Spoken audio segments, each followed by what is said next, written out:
I'm not sure what these people are talking about. Seems like a smut series or something. I don't know.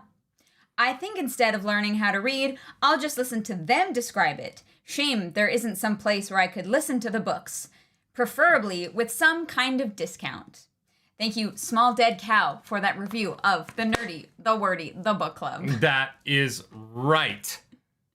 Over on Apple Podcasts, people can review the show. You could review the show, and then we will read it no matter what it is, including if it's Small Dead Cow, just shilling for Audible.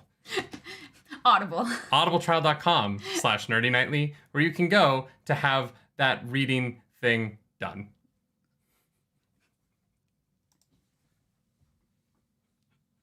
Wow. I don't... We're crushing it.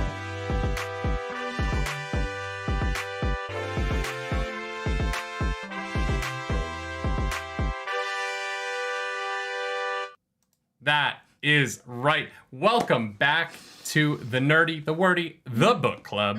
I feel like we need to just add the thes to the title at this point because it's how we say it every time. It's so fun. It's super long to like put on like a poster, but it's fun to say, you know? I am your host, Nerdy Nightly. Oh, and I am your host, Calaris Polaris. And at the end of this episode, there will only be one host, as this is our weekly fight to the death, much like Robert Jordan intended in Ebu Dar. Oh, are we gonna like Are we gonna battle with daggers? We're going to pull out our knives and we are going to duel. And if we don't duel, then our mothers are going to disown us. Yeah. And they're going to chop gemstones off of their knives. Yeah. Because we dishonored them. But if we die in the duel, they're going to chop off the gemstone anyway, but they're going to replace it by putting a different setting underneath of it. It sounds like the jewelers of Ebu Dar came up with this custom to make a shit ton of money. This is the biggest scam since the freaking diamond industry. 10,000%. Like, 10,000%. they're like, okay, gems, super duper expensive. So how can we monetize this? And honestly, it's brilliant. Oh, it's brilliant. Yeah. And it's not even the gemstones that is the scam. It's the constant setting changes. Yeah. Yeah. You got to change the setting of it depending on if they're dead or alive or how they died. Or, like, you have to have a different scabbard depending on if you're widowed or you're married or you're looking or you're not looking. And I'm like, why? Why is this so complicated? Yeah, I was reading this and I was like, God damn, this is capitalism right here. This is capitalism. Ebu Dar invented capitalism. JJ Puckhead says, my money is on Claris. Nerdy strikes me as a softie. JJ Puckhead, you did not see me in high school. Here's the problem. I also put my money on me. The one thing that Nerdy has advantage on... Why is that a problem? He has very long arms. And you're tiny. Yes. And you've never been in a fight. I'm feisty. That's what matters. No, you've literally never been in a fight. And I'm trained in dagger and knife combat. Yeah, and I would win because you'd be like, oh, you're so cute. I would distract you. I have a literal certificate in this house that says that I'm certified in my knife and dagger training. Yes, but you also get distracted by boobs really easily. Oh, you're just going to pop them out? Yeah. Yeah, okay, she's going to win. I'm going to pull a pirate queen and just pop out the titties, and I will win. Stephen McAvoy, thank you for the super chat. Or no, thank you for welcome to the Nargs. Welcome to the Nerd Table. Oh my God. Caleb, thank you so much for that. Thank you for the super chat. You two are an amazing addition to our Wheel of Time family. I hope you feel our love and support. We do. P.S. Totally unrelated, but if you haven't played Ghost of Tsushima, get that in your life. I'm 10 hours in and holy P.P.S. Who the F is Kalarus? Kalaris. Don't worry about it. My alter ego. This is Kalaris. Khaleesi Kalaris. Whoa. Bow down. Could you imagine if that had been my original gamer tag? Khaleesi Kalaris. Yeah, that'd be cool. Yeah. Caleb, thank you so much. Khaleesi Kalaris is actually pretty dope. I know. I kind of like it. Get down on your knees, kids, for Claris Polaris. All right. Speaking of, it's time to do our housekeeping at the beginning of the episode and say that this episode is brought to you by Audible. Audible is a subscription service that allows you to join millions and millions of voracious readers who have had their eyes plucked out of their sockets by the Corinthian and now need someone to read their books to them. If you did not watch our Sandman reactions, that did not make any sense. You can go to audibletrial.com/nerdynightly and listen to the Audible special, The Sandman, which stars many famous people doing a very faithful adaptation of that graphic novel, and includes Kevin Smith as Merv Pumpkinhead, which is cool. Yeah, Okay. Merv Pumpkinhead, who was then voiced by Mark Hamill in The Sandman, which I feel like for Kevin Smith, that must be like the coolest connection between the two of Oh, them. yeah. He's like, we're like once removed. Yeah. Yeah. Isn't Kat Dennings in that too? In the Audible one? I think so. Oh, I haven't listened to it yet. I haven't listened to it yet either, but I saw a picture of her with Sam. Anyways, it's very cool. So go listen to things with your ears. Yeah, Kat Dennings is so attractive. You can hear her through your Audible subscription. You can just hear how beautiful she is at audibletrial.com/nerdynightly. Also, y'all, today we were hoping that they would be here in time so we could show them off, but we have launched a new piece of merch. We have officially launched a new piece of merch, and it is live. It is public, and if you are interested, oh no, I'm not logged in on this site. Oh no. No, you're good. You're good. If you are interested in joining the people of the dragon, as so many people are, you too can do that. I'm trying to find the link very quickly. At the top. Oh my god, there it is. Right there. Copy paste that stuff. You too can join the people of the dragon with the beanie of the dragon, the latest official piece of merchandise from Nerdy Nightly. Ours will be here next week, so we'll be wearing them on the show. Yeah. For at least part of it. Because it gets hot in here, so Yeah, we'll probably show them off, and then we'll take them off. But then the winter. Yes. Because winter is coming. Much like Ned Stark used to say before his head was chopped off and he could no longer wear beanies. Spoilers. Yeah. Spoilers. Oh, I really feel like I spoiled everyone. They cast Sean Bean. Everyone knows he died. Yes. Everyone who started the show was like, "Oh, it's Sean Bean. This is gonna." It's gonna He's not gonna make it. No, he's not gonna make it. He's not gonna make it to season 2. Yeah, classic. Do. In classic Sean Bon Sean Bean fashion. But we're here to talk about the Lord of Chaos. What? I just like the idea that Sean Bean started Cinnabon and he was like Sean Bean. Cinnabon. That's gonna be the name of my location. Yo, Kevin L. Stevenson, thank you for joining the Nerds. Welcome to the Nerd Table. All right, we've talked, we've bantered. We're 15 minutes in, and we are only 10 because the timer. Oh, because the timer. Yeah. It's fine. Yeah. Oh, we're not recording. You're gonna have to download that later. Yep. Oopsie doopsie. Guys, professional operation here. Hold your fire. Here for the beginning for once. Can't wait to hear about this section. Us too. Yes. Do you guys want to tell us about it? What happened? Does anyone know? Okay, what happened in this section in one sentence? You only get one. And don't make it a run-on sentence because that's not how No sentences commas. work. No commas. But yeah, give us your one sentence breakdown of everything that happened in these 10 chapters. Hold your fire. Thank you for 6 months. We really do appreciate that. Shit happened. Yes. Jeff Dennis is the most correct. Methany, welcome in. There were some calls to have Sean being cast as Lucifer and Telamon. Very cool. Honestly, yeah, I could see that. I'm glad they didn't, because it would have been for one scene then. The actor that they did cast isn't famous enough that, you know what I mean? Like, they'll be able to use him. Yeah, all the budget would have gone to Sean Bean. Methany, thank you so much for that super chat. They did let the Lord of Chaos rule. Mm-hmm. Kind of. Rand didn't do a lot in this section. He didn't do a lot. He just kind of meets with people and is like, hey, what's up? Arms were definitely folded beneath breasts. Some people have some bosoms. Some bosoms. A character who I previously thought was lacking in bosom is not, apparently. She's quite bosomed up. Everybody has big old titties in the Wheel of Time. Yeah, I thought Min was gonna be like the A cup of the trio. You know, like Min's like the A. Elaine's like a bigger, like on the big side of a B, and then Avienda is like a solid, like between a C and a D. You know, but then now Min's coming out here with some like double D action. Apparently, I've got Avienda-sized boobs, so cosplay coming soon. Yeah, you're a little short for any character in the Wheel of Time, though. Moiraine would tower over you. Wow, camera magic, guys! If they can make John Rhys Davies look short, they can make me look tall. Mike LL really summed up this section. Some people came together, and then they and others left. That's so true. Yes, it is. This section was a little bit light. It was in terms of like events that were happening, but we got a lot of interesting character stuff. We got to Ebudar, which I found that section super interesting.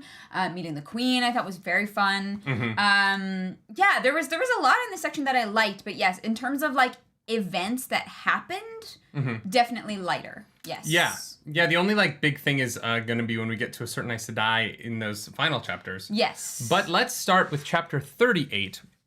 It's the beginning. In It's this a very good place section, to start. all of a sudden, Fael makes sense. Yeah, Yes. but also doesn't. We're going to talk about her mom Well- and her dad. God, her mom. Yeah.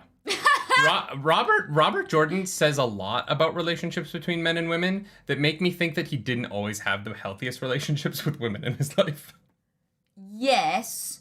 But I think that, okay, Is that unfair to say? No, but here's the thing. I think that we all experience unhealthy relationships with people. And I think that he actually really cleverly wrote different elements of those into different, not communities, cultures. That's the right word for it.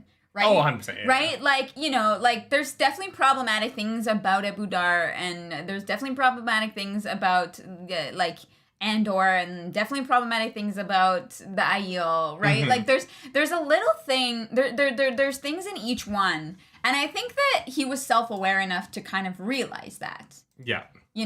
I'm just fixing the title. I forgot to update the title of the video. Oh no. Don't worry about it. Don't worry about it. All right, the title's fixed. There we go. You just fix the first half and not the second half? Yeah. Yeah, I think that, like, throughout all of our lives, we all experience relationships of varying levels of healthy. Fair. And as a writer, I think you pull from your own experiences. Father Jerusalem, welcome to the Nargs. Welcome to the Nerd Table. Thank you. Yeah, I still want to know who hurt Patrick Rothfuss. Well, I still want Patrick Rothfuss to finish that damn series. Giovanni, thank you for the super chat. I've only some minutes to stay, but I want to say thanks for this fantastic book club. You're welcome. You and the community are making me love more and more our Robert Jordan's universe. Also, today I know that my favorite sci-fi book will be published. So I'm very happy. Yo, that's awesome. Congratulations. Enjoy that sci-fi book. I will read it after I finish all the Star Wars books recently bought. Yeah, we got a big old stack of Star Wars books. So in chapter 38, a sudden chill. Matt is like riding up to Saladar. Mm-hmm. He's got his like group of peeps with him. He's heading to the salad bar. He's got his son. Yep. And his son hates Avienda. Yes. Well, to be fair, his parents were murdered by Aiel. Mm-hmm. And I love the moment where like where it gets very confusing between Matt and Avienda, because she was like, "No, I don't feel bad. I'm not Shido." Yeah. Like, whatever. Also, they were tree killers. But also, it's a kid. So she, like, keeps, like, looking at him, not suspiciously, but, like, definitely doesn't know what to do about him. You would, too, if there was a child who was following you around staring at you, no, holding a little knife. He tries to kill her once. Oh, yeah. Literally. Mm-hmm. Yeah. I would, children, a child surprise, yes. Matt has his child surprise. Child of surprise. Oh, yeah. Mm-hmm. Matt is Geralt of Rivia, confirmed. Honestly, the attitude a little bit. Yeah. And so he makes it into Saladar, and he meets up with Vannon, who is quickly becoming one of my favorite characters. I think he's so cool. He's just this like portly dude who's like, I can sneak out of here. No one will know. And then he does, and you're like, how did he do it? How did he do it? So he's Matt. Guys, Matt in these next two chapters is a dumb. He gets in to meet the Amerlin seat. They let him in because he's got an army nearby. They're a little worried. They don't want to have open bloodshed right outside of their little town. Yeah, it's a quiet village, and so he goes in and he sees Egwene Alvear sitting there in the Amerlin's chair, and he's like, hey, "Get up! This is not a joke. You're gonna get your bottom spanked if the Amerlin finds you in her chair." Yeah, and then he proceeds to berate them for being so stupid for what they're doing. But doesn't ask any questions. Yeah. And walks in and thinks he knows exactly what's going on. Yeah, and you would think that one of those dang voices in his head would be like, yo, get the lay of the land before you start making assumptions. Like, you would think that one of those brilliant generals would be like, hey, don't assume shit. No. It's like, it's like he comes from a line of men who all were great military generals, but I'm assuming they all died because they just made assumptions and never learned that lesson. Honestly, Honestly, yeah, I could see that. Yeah. Yeah. I just want one of them to be like, hey, maybe ask one fucking question instead of just assuming everything. Matsplaining, yes, that is exactly what's happening. He is full on matsplaining. And they're just sitting there like... Yeah, and you gonna tell him? Like... And look, I understand the concept that, like, he saw Egwene 4-ish months ago. Yeah. And she wasn't the Amerlin seat. Yeah. But then I'm like, dude, like... But you have absolutely no idea anything about Saladar. You only figured out where it is. Right? Like, it's one of those things you where, literally, you and 1,000 of your men just walked through a hole in air to cross the entire country. And he's like, this is unbelievable. And I'm like, dude, it's literal magic. Yeah. Anything is possible. Yeah. Chill out. And then it leads up to Nynaeve kicking him. And there's a part of me that's like, Nynaeve, what the fuck? Yeah, she just kicks him. But there's also part of me that's like, you know what? Some people need to get kicked. Wow. I mean, yeah. I loved how this played out because of how it was written and the dynamic of it. It was very fun. Oh, it's super fun. Yeah. Really fun to read. Definitely enjoyed it. I was just screaming at the book going, Matt, ask one question. But, like, Nynaeve just literally, like, puts her foot in his butt. Like, kicks him. And I was like... No, okay. She does not put her foot in his butt. Basically. That is a different thing. Basically. No, that is a much less violent, much more fun activity. Well, that depends on the person, size of I the think. foot. I know, I just mean, it was so weird. I was like Egwene, not Egwene, Nynaeve. Nynaeve is like, men always resort to violence to solve problems. And Nynaeve is so violent. The most violent.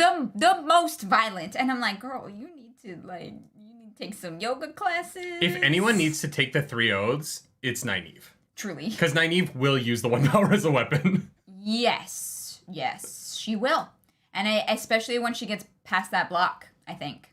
But yeah. But so the reason that he ends up getting kicked hard enough. He gets kicked hard enough that 2 days later it is still bruised. Yes. If it was like a little swat, it would be different. Yeah. I didn't think much of the kick in the moment actually, because like whatever. I thought a lot more of the kick when Matt like 2 days later is like, I have a bruise on my ass, and I'm like, oh wow, you got kicked. Yeah. But when it was the girls try and channel at him. Exactly. And it doesn't work. Yeah. And yeah. I love this. Burnt Ashamon Sen says, we know what Ashamons are now. Yeah. The hypocrisy of Nynaeve is one of her charm points. Charming? Okay. If you're into that. I don't know. It was what yeah. Charming. I don't know if I would say charming. To each their own, I think. Nynaeve is fascinating to me. Mm-hmm. I don't know if I would consider her charming, personally. I would not be charmed by the violence. I would not consider her charming. But she's very amusing. Yes. But she's amusing. As a character. She's a lot better in this book to me. I like her a lot more here than I did in Fires of Heaven, for sure. Yeah. But yeah, so they try channeling at Matt, and his little wolf head goes cold, and he's like, I got protection. Him. Yeah. Which leads to something that really pissed me off in this reading section, which is the way in which the Aes Sedai are so flippantly using the 1 power on people. And I was like, this isn't cool. Yeah. Isn't this is exactly what the 1 oaths are supposed to stop? And the 2 elder Aes Sedai ladies who end up on the trip with them to Ebudar they're casually channeling at him all day. And then they throw shit at him. Yeah, they throw literal shit. Yes. Not even like stuff. They throw actual like dung at him to see if the 1 power can launch things at him. Yeah. And I was just like, the Aes Sedai's idea of like consent and power dynamics is really like messed up and not great. Well, and it's like, now I see why y'all need the 3 oaths, because you guys are a mess. Now I'm starting to be more on the White Cloak side. I'm like, these Aes Sedai are not, but they're willing to use the power to do whatever they want to literally anyone. It's not cool. Like, It really is. if they were reserved and only used it in situations where it was absolutely necessary on people who don't have the power, then it would be different, right? But the Aes Sedai that we are shown constantly, who are supposed to be the ones that we consider the good guys, are willing to just do whatever they want to anybody at any time, and they don't see any issue with it. Okay, I don't actually think they're written as like the. I want you to have that point, but Glenn, thank you for that super thank chat. you. You should check out Lesby Nerdy and her analysis of Matt kicking incident. Very good take on it. All right, cool. Thank you, Glenn. We will definitely check that out. Here's something: they are written as like the side that we want to succeed in some shape or form. Yes. But I don't think they are written as like good guys. No, I know, but what I'm saying is that we have never, other than Moiraine and maybe Swan, but Swan would do anything for her goals either. We have not really met any Aes Sedai who are good people. Like, the fact that the Aes Sedai is filled with members of the Black Aja is so unsurprising, considering morally, I don't know that any of the Aes Sedai have great moral structure. Yeah, and I think that Glenn, thank you again for that super chat. That's sounding an awful lot like Sancho and Apologist arguments. I'm not saying that we should chain them up. I'm saying that we should like make moral teachings a part of the White Tower. So there's something interesting. People are saying Moiraine sunk the ferry. Moiraine sunk the ferry because she was trying to save the universe. Like that, and that guy didn't die. Wait, didn't he go in after his boat? No, in the show he dies. Oh, okay. But in the book, she sends him money for the ferry. Yeah. Like, she literally is like, look, I'm sorry I broke a boat. But she's not, like, slapping that guy in the face with the one power willy-nilly. Yes. However, the thing that I think is very interesting that I think starts to show in this section, actually, is when they go to meet the queen, and I am jumping ahead here, but it's relevant. When they go to meet the queen, Elaine is very open with her, and like actually like treats her like a person instead of tries to manipulate her and doesn't tell her anything. And the queen realizes that and is like, you guys are actually speaking to me, like. And Elaine is like, well, I knew, like, my mom, how frustrated she would be when it just felt like she was being talked to like a kid, like she didn't know anything, like she was being, like, pushed around, whatever. And that's, like, probably not the best way to do things if you want good relationships with people. And so I think that there's, like, at least, like, a little bit, like, an inkling of that, like, coming into our, like, main character's perspective. Obviously, the rest of the Aes Sedai are, like, we're better than everybody, ha, ha, ha. But, like... Yeah, it's just, it is interesting because it makes me like Nynaeve, Elaine, and Egwene so much more. Yes. Because in comparison to the other Aes Sedai, I'm like, the only Aes Sedai I like are Siuan, Leanne, Nynaeve, Elaine, and Egwene. Yeah. And Moiraine, but may she rest in peace. But literally every other Aes Sedai that we meet, I'm like, what are you gonna do that's gonna make me hate you? Yeah. Because Alana...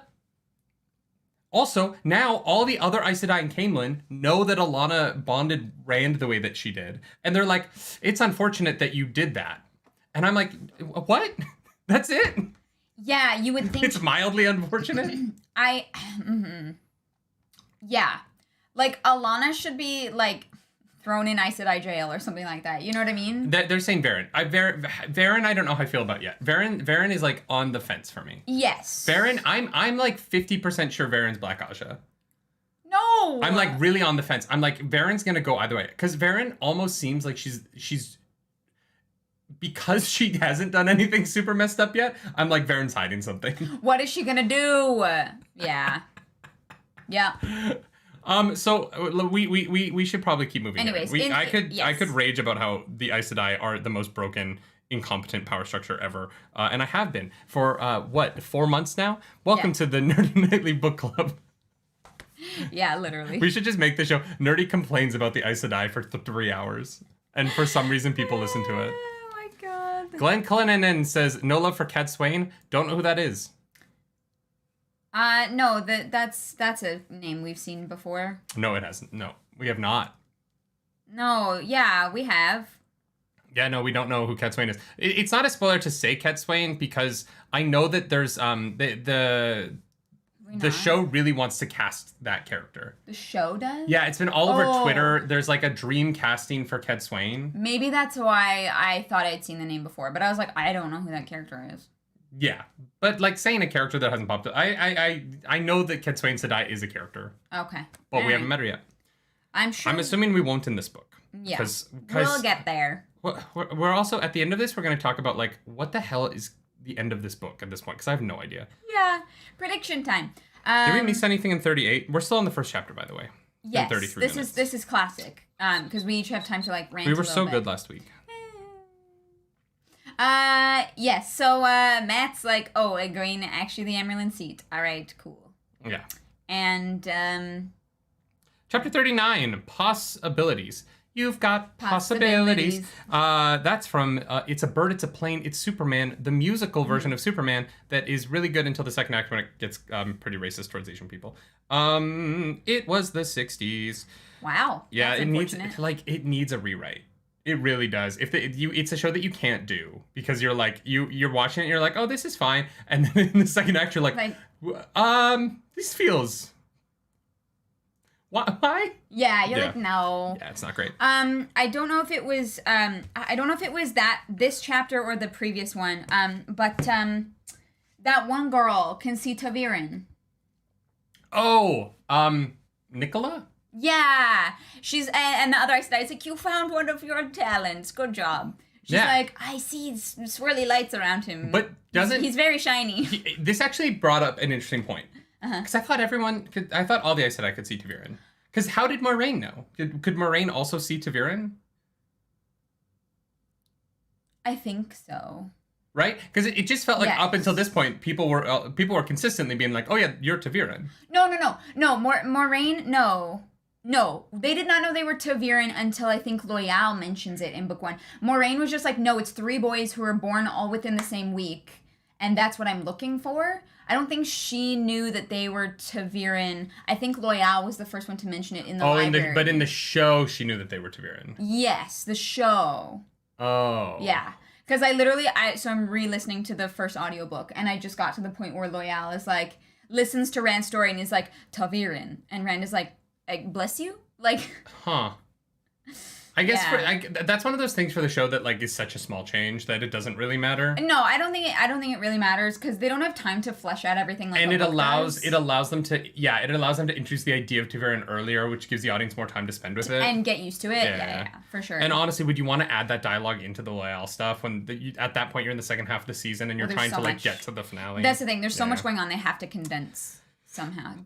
So Matt, they fight a little bit. Oh, that's in this chapter. And then Taviran have a tell. That's very funny. We kind of learn in this meeting between Matt and Egwene that Egwene isn't interested in just immediately bringing the Saladar Aes Sedai to be with Rand, which I found fascinating. I really thought that her being installed as the Emerald Seat would mean that because her and Rand were so close and have been working together for so long now and have been fighting side by side that she would get there and be like, all right, I'm taking over and now we are going to work with Rand.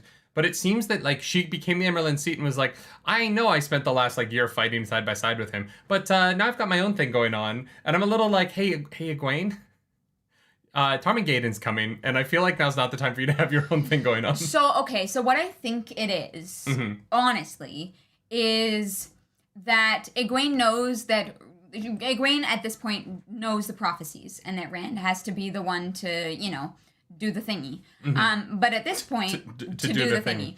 Guys, we are professional podcasters. Not me. I don't know what you're talking about. I just show up every morning. Yeah, you know how that series Wheel of Time where Rand has to do the thingy. The thingy, yeah. Kevin, thank you for that super chat. I love how Matt treats Egwene when they meet in the woods before heading off to before we will get to that, Kevin. We will get to that in that next chapter. I agree. Darren, thank you for that super chat. What y'all think about Mazrim Taim Ashaman? We will get there. We will get to it. I promise you guys. We're doing the whole show. It's gonna be 2.5 hours. You're gonna love it. Okay, so I think what is happening, this is my guess, is that Egwene is like, okay, I know that eventually we're going to have to team up with Rand, but I am the youngest Aes Sedai I'm super young Aes Sedai, youngest Amyrlin in the history of ever. And people still think that they can manipulate me. I think that Egwene is trying to get a handle on the Saladar Aes Sedai before she has them just go join Rand, right? Because there are a lot of people who are still very suspicious of him. There are a lot of people who are suspicious of her. And I think that she's trying to prevent, not exactly a coup, but like dissent within the ranks of the Aes Sedai, right? The tower's already broken in half. If that one half is in shambles, it is much less powerful. And I think that she feels like she needs to prove herself to them and also prove Rand to them. And I think she is also very cautious of Rand. Like, I think that is the end goal to get there, but I think she feels like she has to get her footing first. Because, everyone's trying to manipulate her right now, and she has very few people that she can trust. So that's what I think is happening. I think that this is Matt kind of messing this up, honestly. Matt does mess it But up. I think that if Matt had come in and be like, I need Elaine to come with me because Andor is getting ripped apart right now. Matt does not do a good job of explaining that. But this is and I think that you're right. I think that what I'm putting on Egwene isn't on Egwene. It's on Matt. Because I think that if Matt had come in, Glenn Clinton, thank you for that super chat, could say that you're dedicated. Thank you, Glenn. We are dedicated. We should get pins. I think that if Matt had come in and been like, hey, Andor is falling apart. The only thing that can save it is if Elaine can get on the Iron Throne and unite everyone again. Yeah. This would have gone very differently. And, I agree.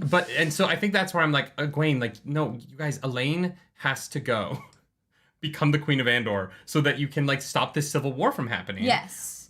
Now, the bowl, definitely important. Definitely important. Even if Matt was like, hey, this is what's happening and was very straightforward about it, I still think they would have to go get the bowl first because, whatever, they can now basically travel, so Caleb Tatro, thank you for that super chat. Moral of the story, Black Aja is the deep state, the Holler insider trading Congress people, and the Amelin is either senile or an egomaniac. Nice. We're all screwed.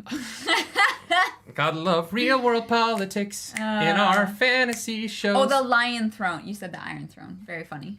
They sound so similar, guys. Guys, House of the Dragon comes out in 2 days, okay? House of the Dragon starts in 2 days. I'm excited. I'm so excited. Get on my level, chat. My level is here. Get the fuck on my level. You don't know what level they're at. It could be over 9,000. On my level, chat. Or above. You can be on top of me if you want, chat. But wait, what? What? I don't know. There's a couple hundred people here. That might I'm a big boy. Okay, all right. I'll make it work. I've been to some weird orgies. So... No, okay. I do think that the driving the point home, Matt screwed up by not being completely candid and straightforward with what was going on here. He's just like, no, I have to get Elaine back. Maybe Matt doesn't fully understand the direness of the situation, but I feel like Rand told him. I don't know. Anyways, that's all messed up because I agree. I think Elaine has to be in Andor for Rand to be able to continue on to do his thing, you know? I love that people are calling House of the Dragon Hot D. Hot D! Yeah, Matt is kind of an idiot. Matt messes all of this up, honestly. Like, he comes in too hot. He makes assumptions. He doesn't ask a single question. Yes. Like, Matt messes this up in so many ways. But he's Matt. And so we love him. But, like, God, you know, but he really does. He fucks all of this up. Yeah, he's a complicated character to me. But also, the girls don't communicate well, and it's going to lead to problems. I think the Abu Dar situation is going to be a clusterfuck, and it's 100% going to be because Matt and the boys don't know what's going on. Yeah, it's because they didn't communicate between one another. Like, their camp has a literal divide in it. Like, no, shit is gonna hit the fan. But they are going to successfully get the bowl, and they are going to successfully fix the weather, because otherwise this series ends, because everyone dies of starvation. You know what I mean? Like, there is a point where, like, the climate is so bad that they're going to lose next year's crops, and if the Dark One doesn't need to fight, right? If the Dark One can just keep the weather this bad, that's the end game. Yeah. You starve all the people, and maybe the Aiel survive, but no one else does. That's true. Only the Aiel are left. Yeah. Shit needs water to grow, guys. If it never rains, look, it's California. Wow. What were we talking about? Dragonsworn. No, we're talking about how Matt gets really pissy and leaves the meeting. Well, there is also that Saladar thinks that Matt is leading Dragonsworn, who are like wreaking havoc across the countryside. And Matt could be like, no, we're not. But instead, he's super wishy-washy about it. And I'm like, God damn it. God. It is really impressive to me, actually, thinking about it, how much Lord of Chaos... how much Lord of Chaos is a metaphor for global warming, written pre-2000. Inconvenient Truth. Oh, yeah. Yeah. Robert Jordan really crushed the global warming metaphor before it was really even like it was a conversation in the scientific community, but like before it was like a public conversation. Yeah. In a big way. He knew. Get that big brain. We should get people to read this book, guys. Truly. That is our mission now. My goal is to get Congress to read the Lord of Chaos. Good job. Yeah. That's definitely going to happen. Not gonna happen. They don't read. So anyways, they get ready to go. Well, actually, Matt goes dancing, and basically 90% of the Aes Sedai in Saladar ask him to be their warder. Well, before we get to that, let's talk about the end of this meeting, because Matt becomes pissy. He dips out. Yes. And then the girls are like,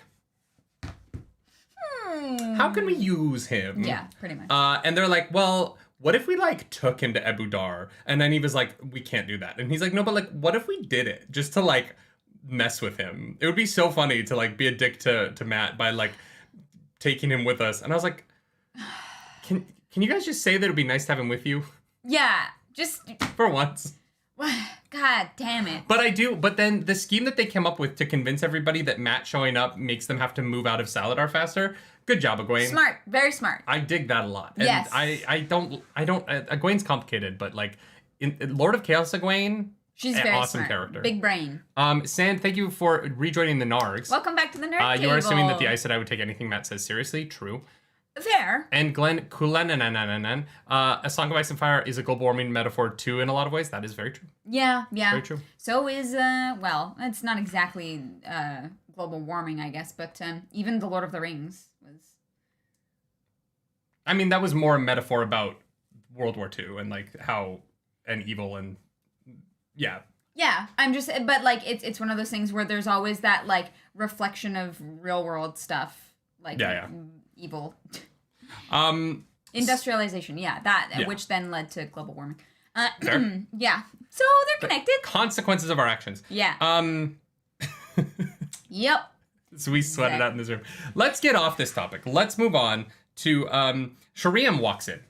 Yes. Shariam does not knock because she's like, I'm the motherfucking keeper. I'm the real power here, even though she doesn't realize she's zero power. She is, yeah. Shariam is a fiddle, and Egwene is playing her. Yep. Egwene is just like strumming all over her strings. It's great.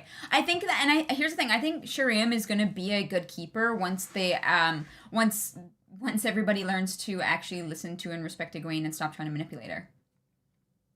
Yeah. I think so.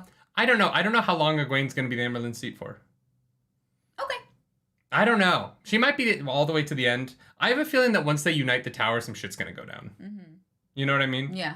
I have a feeling. I really appreciate Swan's influence on Egwene is so apparent all the time. Mm-hmm. It's such a fun part of the politics of Saladar. Is Swan being like, hey, Ramonda, Lelaine, and Shariam are these three factions that we're going to play each other off. And you have these four girls, well, five with Leanne. Mm-hmm. And they're like, all right, they're plotting everything. They're working together constantly to pull these three factions either towards what they want or in random directions just to throw them off so that they don't get in the way of what they want. Or to be like, that person wants this. Okay, well, if they want that, then I want the opposite, you know? Mm-hmm. So. Yeah, so I'm really enjoying it. I think I think that it's really impressive the way that Robert Jordan has managed to write the politics of Saladar, considering how much I disliked the politics of the White Tower when we were there. Yeah. This version of it, I'm really enjoying, and I'm kind of sad that they're leaving Saladar now because I've been enjoying these scenes a lot. And I'm like, the on the road stuff is sometimes a little bit repetitive with Robert Jordan's writing. We'll see how that goes, yeah. Kung Pao Sandwich, thank you for joining the Nards. Thank you. Welcome to the Nerd Table. Thank you so much. Yeah, no, I'm definitely liking especially from like Egwene's perspective and how like she's getting Elaine and Nynaeve to like help her out and plant the seeds, and it's very, very cool. Yeah, and so we get another chapter here in Saladar called Unexpected Laughter. Oh, at the end of the chapter, they decide they're going to move north towards Tarvalon. Yeah. because that's their kind of option. I don't think that's going to happen in this book, though. I have no idea where we're going. But. Yeah. So Matt is like, all right, well, I'm going to stay here until they realize I'm right and they let me sneak them out. Not realizing he is being manipulated. Like everyone else. And so he walks around and talks to people. He tries to talk to Nynaeve again, but she starts running away from him because Nynaeve has a healthy way of interacting with the people in her life. I love that later on, Nynaeve is like, well, I wasn't being that obvious. And she's literally hiding from him. Like, sees him and runs the other direction. And I'm like, how is that not? Or he's like staring at him over a horse and then dipping down. I'm like, it's like, are you 12? It's like when I not even 12. Are you 5? Like, I used to like be like a friend in New York. She was like a full-time babysitter. And she was like getting her degree in like child development and stuff. And so she like would take care of kids a lot. And then I was one of her backups. So like if she couldn't do a gig, she would call me. And I remember there was this family that I would take care of every once in a while because the little boy was very, very on the spectrum. And he was like 5, but he loved me. And so it was hard to find backup babysitters for the family because he was really like, he was difficult to work with. Yeah, for sure. And he had an older sister who was like 12 and was just kind of at that age where she was like, you're a boy. And would like, I would be like playing Transformers with the little boy and she would like be like peering at me around couches and like wouldn't want me to know that she was looking at me. And you're like, see you. Like, and that is how I picture Nynaeve in these scenes. She's a 12-year-old girl looking at a boy for the first time being like, yeah, no, it does feel so like childish to me that I'm like, yeah, Nynaeve is the most unself-aware person, a character I have ever encountered, ever. What? Our mods are roasting me right now. Takuna says, I'm not all surprised Nerdy is great with kids. And Sex Monkey says it's because he is one. Yeah. It's cause like 5 to 8-year-old boys and I have the same interests. Yeah. Star Wars, Transformers, and Batman. Yeah. So you have things to relate about. Yeah. I'm like, action figures, let's play. Oh, God. God damn it. And boobs. Well, no, 5 to 8-year-old boys? No, that's a little bit older. Fair enough. Yeah. And younger. But boys... Once you get to like 12, definitely boobs. No, I'm like... I have 4 younger siblings. So for me, like... I spent a lot of time being like the oldest person in the house taking care of my kids growing up just because that's how it is. My kids! Taking care of my kids! Yeah, and so I don't know. I just am used to it. Yeah. Anyway, Matt tells the Band of the Red Hand not to get into any fights and to stay away for a couple days. Yeah. It'll be fine. It will not be fine, I'm sure. We cut over to it's time to get into this week in Robert Jordan Makes a Woman Take Her Clothes Off for Another Woman, which seems to be a trend lately. What? Elaine goes looking for Avienda and finds her with a bunch of Aes Sedai. Who are like, you can channel, right? And they're like, oh, she's gonna be a novice by sundown. And I'm like, fuck no. She's gonna stab one of you guys if you try to make her a novice. Yeah. And Elaine walks in and very quickly goes, boop, boop, boop. Okay, I'm the most powerful person here. Avienda, come with me. Ladies, don't talk to me. I have a bigger dick than you guys do. Yeah, okay. We're gonna get to a part that we're gonna talk about that I hate. I hate this, like, new idea that, like, I'm more powerful in the room and so I have seniority. Yeah. Mm-hmm. It's so cringy to me because even Egwene says in, like, one of the previous chapters that Sorilea is, like, very weak with the power. But, like, people listen to her. Like, she's put in the work. She's smart. She is capable. Like, she has experience. And I'm like, so... even if that person is a dumbass, you still have to defer to them because they can lift a bigger rock than you. It's like judging by arm wrestling. I want to be very clear. Yeah.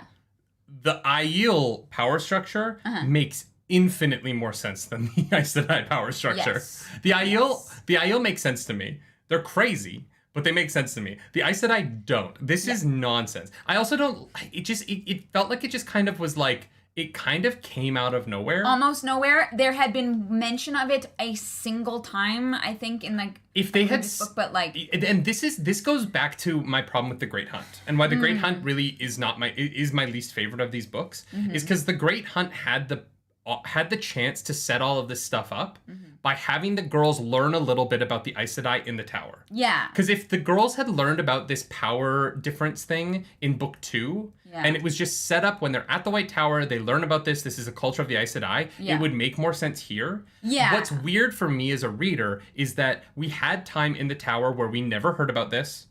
Yeah. And it was never brought up, and then we read a few books later, and suddenly there's this very important, generally understood element of Aes Sedai culture that we've never heard about before, despite the fact that we've spent 5 full books with Aes Sedai at this point. Yeah. And that's what's so strange to me. And also that there's this power structure that's based on how much power that you have. Yeah. But the Amerlin doesn't have to be the most powerful person. Yeah. Like, that's very weird to me. It is all very weird to me, and I don't like it. Intrinsical, they were novices. Aes Sedai don't tell novices about Aes Sedai politics. So wait, they learned about this 2 days ago? You would no. You would teach the novices this. You have to. Here's the thing: if you're going to ingratiate people into your cult, you have to teach them about the cult to do so. Methany, thank you for that super Methany! chat. Oh So my I blame the God. cat. I love how RJ builds up the Aes Sedai at the beginning, then dismantles them to the point where they would fit into a middle school movie rather than high school. Honestly, it's literally who can arm wrestle the best. Yeah. And I don't like it. The fact that like they didn't find out until they were Aes Sedai like 2 days ago, that seems super silly. That makes it even more silly. It's not a problem. It's not necessarily a problem, right? It's just that the rules I don't like them because it allows for characters to just kind of walk into scenes and do what they want, but without any justification. Exactly. Right? Yeah. But I feel like it could have been set up in a way that would have made me appreciate it more. Yeah. Than the way that they chose to do it here. Yeah. Cole Sanders, thank you. Welcome to the nerd table. Mm-hmm. Yeah, I said I don't learn about to their I said I think that makes it even more silly, to be honest. Yeah. Yeah, and it's this weird, like, super, like, unspoken thing almost. Like, if you're gonna do it this way, at least have a freaking whiteboard in the middle of the tower so you can who's at the top and then who, like... Caleb Tatro, thank you for that super chat. Thank you, Caleb. It says Scientologists don't get the magic book of secrets until they level up. Okay. But this is my point. If So the it's comparison that you Scientology. have to make is Scientology, you have a problematic power structure. Yeah, that's a big ol' yikes. You're right.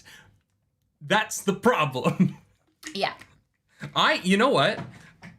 I actually think that Scientology is a great comparison for the Aes Sedai. And that's all I'll say about that, because those Scientologists are scary. I don't want to end up on that cruise ship. That place is a nightmare. Yeah, no, thank you. Yeah. Oh, wow, thank you, Sex Monkey. God damn it. We have porn in the chat. So, porn in the chat. Guys, they heard about our smut corner. We really shouldn't ban the porn bots. If anything, this should be a safe chat for them, considering the shit we talk about. Guys, it's safe space for porn bots. Do not click on those links, though, please people. I do not want you to get... They will steal your information.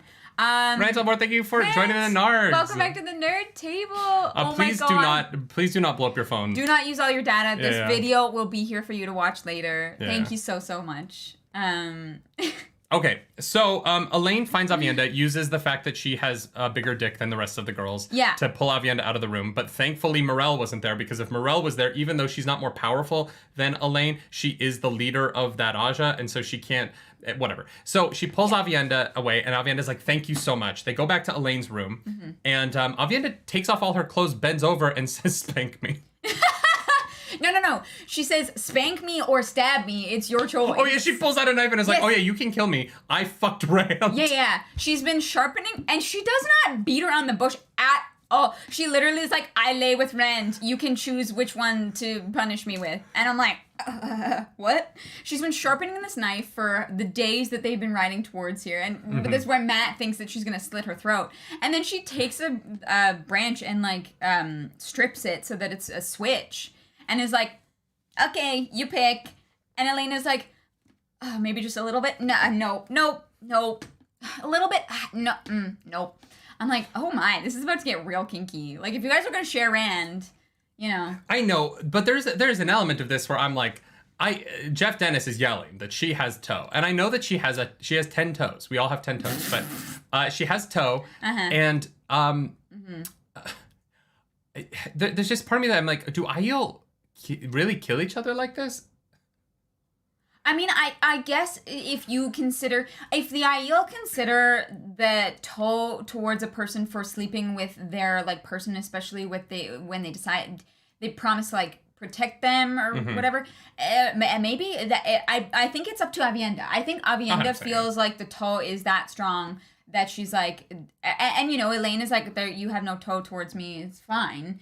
But still, like that, yeah, that is intense. So Elaine at this point, thankfully, has been, really pondering the idea that she's going to have to share Rand, right? And so she's like, oh, no, Avienda, it's okay. I know that I'm going to have to share him. Yes. I'm glad it's you. There is another. And there is another. And Avienda goes, oh, we're killing a bitch. Yeah. Oh, who do we have to kill? Okay. Yeah. And I was like, Avienda.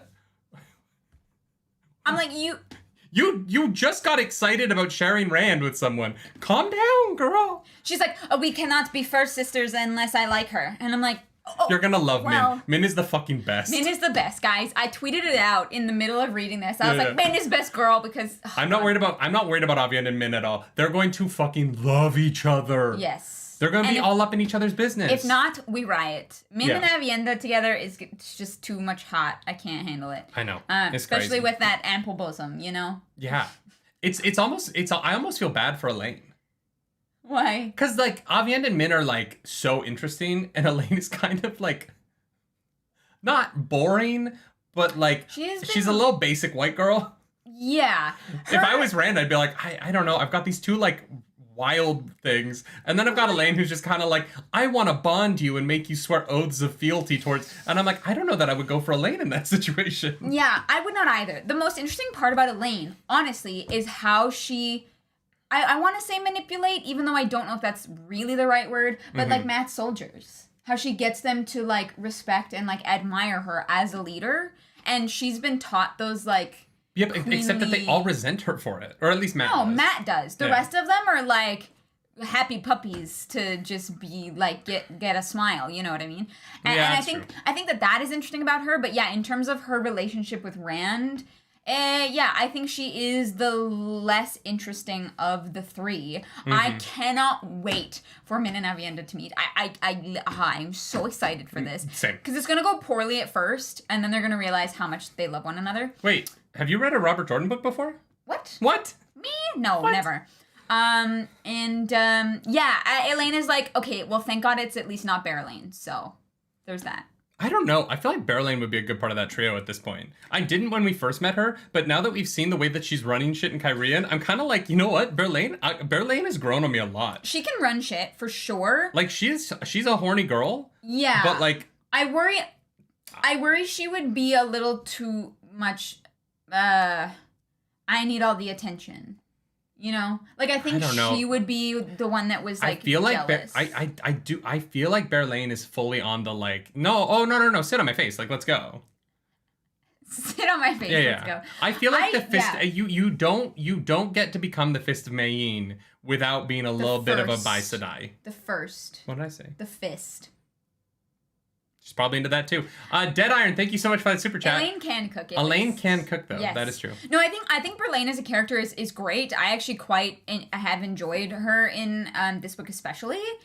But yeah. Baka Akarn says Elaine is literally a princess and is a genius politically. I'm not disagreeing with you. Mm-hmm. I've met royalty before. I've met like British noble people. Oh no, this is not a brag. They're kind of boring people. Uh-huh. Like, they're so caught up in what's proper that being around them is kind of exhausting. Yes, I think I think that my past experiences with people who have that kind of wealth and status has led me to be like, I don't want to date a princess. Y'all are exhausting. Here's the thing. That's why I don't think Elaine is not an interesting character. I just think in terms of the trio in that relationship, she would be number 3. Like, Oh, no, I love Elaine as a character. Yeah, I love reading yeah. about her. I just wouldn't date her personally. yeah. Yeah. 100%. Jenny Bell says, I've been reading a book about the Iroquois, and it's amazing how many parallels I can find between the Aiel and First Nations culture. Really? Interesting. That's dope. Cool. It's one of it's a good Civ to play in Civ 5. Yeah, it's kind of the exact opposite of the Aiel culture in some ways. What? Well, the Iroquois are we're not desert people, but Desert? No. But like their culture, not their like location. no. Oh, 100%. Yeah. Andreas says, didn't you take the royals to one of your orgies? They might have thought that. You never know. They might have been able to like unwind a little bit, relax. Glenn Cullinan says, have you ever met the Princess of Canada? No, but I want to meet this new Queen of Canada, but I think she's going to end up in prison before I get the chance. Do not. No. What? Oh, come on. I would love to interview her. I would absolutely You wouldn't not. sit down and can you imagine how good it would be for our channel to interview that woman and be like, hi, what? You're insane. If you don't know who the Queen of Canada is, go look her up. It's crazy. Yeah. It's a little Trumpy though, so like be careful, but it is nuts. Yes. Um, yes. Canonically now, Bearlane is the Fist of Maine. So I hope you're happy. So, can I reveal something? Yes. I thought it was Fist the whole time. That wasn't me like misspeaking this time. I thought she was the Fist of Maine this whole time. Mm-hmm. I thought that was like her like position. Mm-hmm. I thought they called her the Fist of Maine. I love you so much.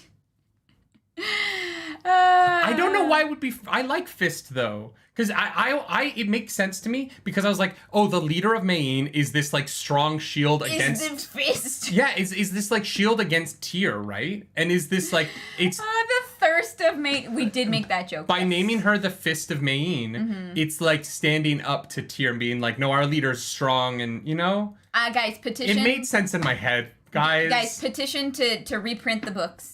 I think it's worth it, honestly. To be fair, First and Fist, sometimes I'm not dyslexic and I'm like, what? I have to double check. That is a tough one. Guys, I liked Fist. I thought it was cool. We'll keep calling her the Fist of Maine then. And they know. That's all that matters. Oh, Trolloc army groups are called fists too. Yes. That's right. Yeah. That's immediately what I was thinking. It's like, All right. Let's Avienda's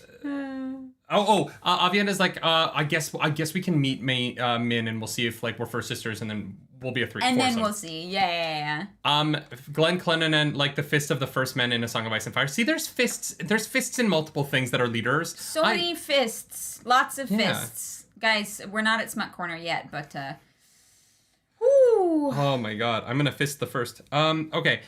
So we cut over to Kamleen, and guess who it is? Best girl, Min. Min, motherfucking Min has arrived in Camelin, and she's ready to just sit all over Rand's knees. Yes. Just both of them. Sit on that knee, give him a little kiss, a little grind. I'm like, girl, wow, okay. So she leaves. She leaves the Aes Sedai behind. And she rushes forward to Rand. She's talked with the Aes Sedai about this. This is the plan. She's supposed to like smooth Soften things it up. over with between the Aes Sedai and Rand. Because the Aes Sedai showed up with 9.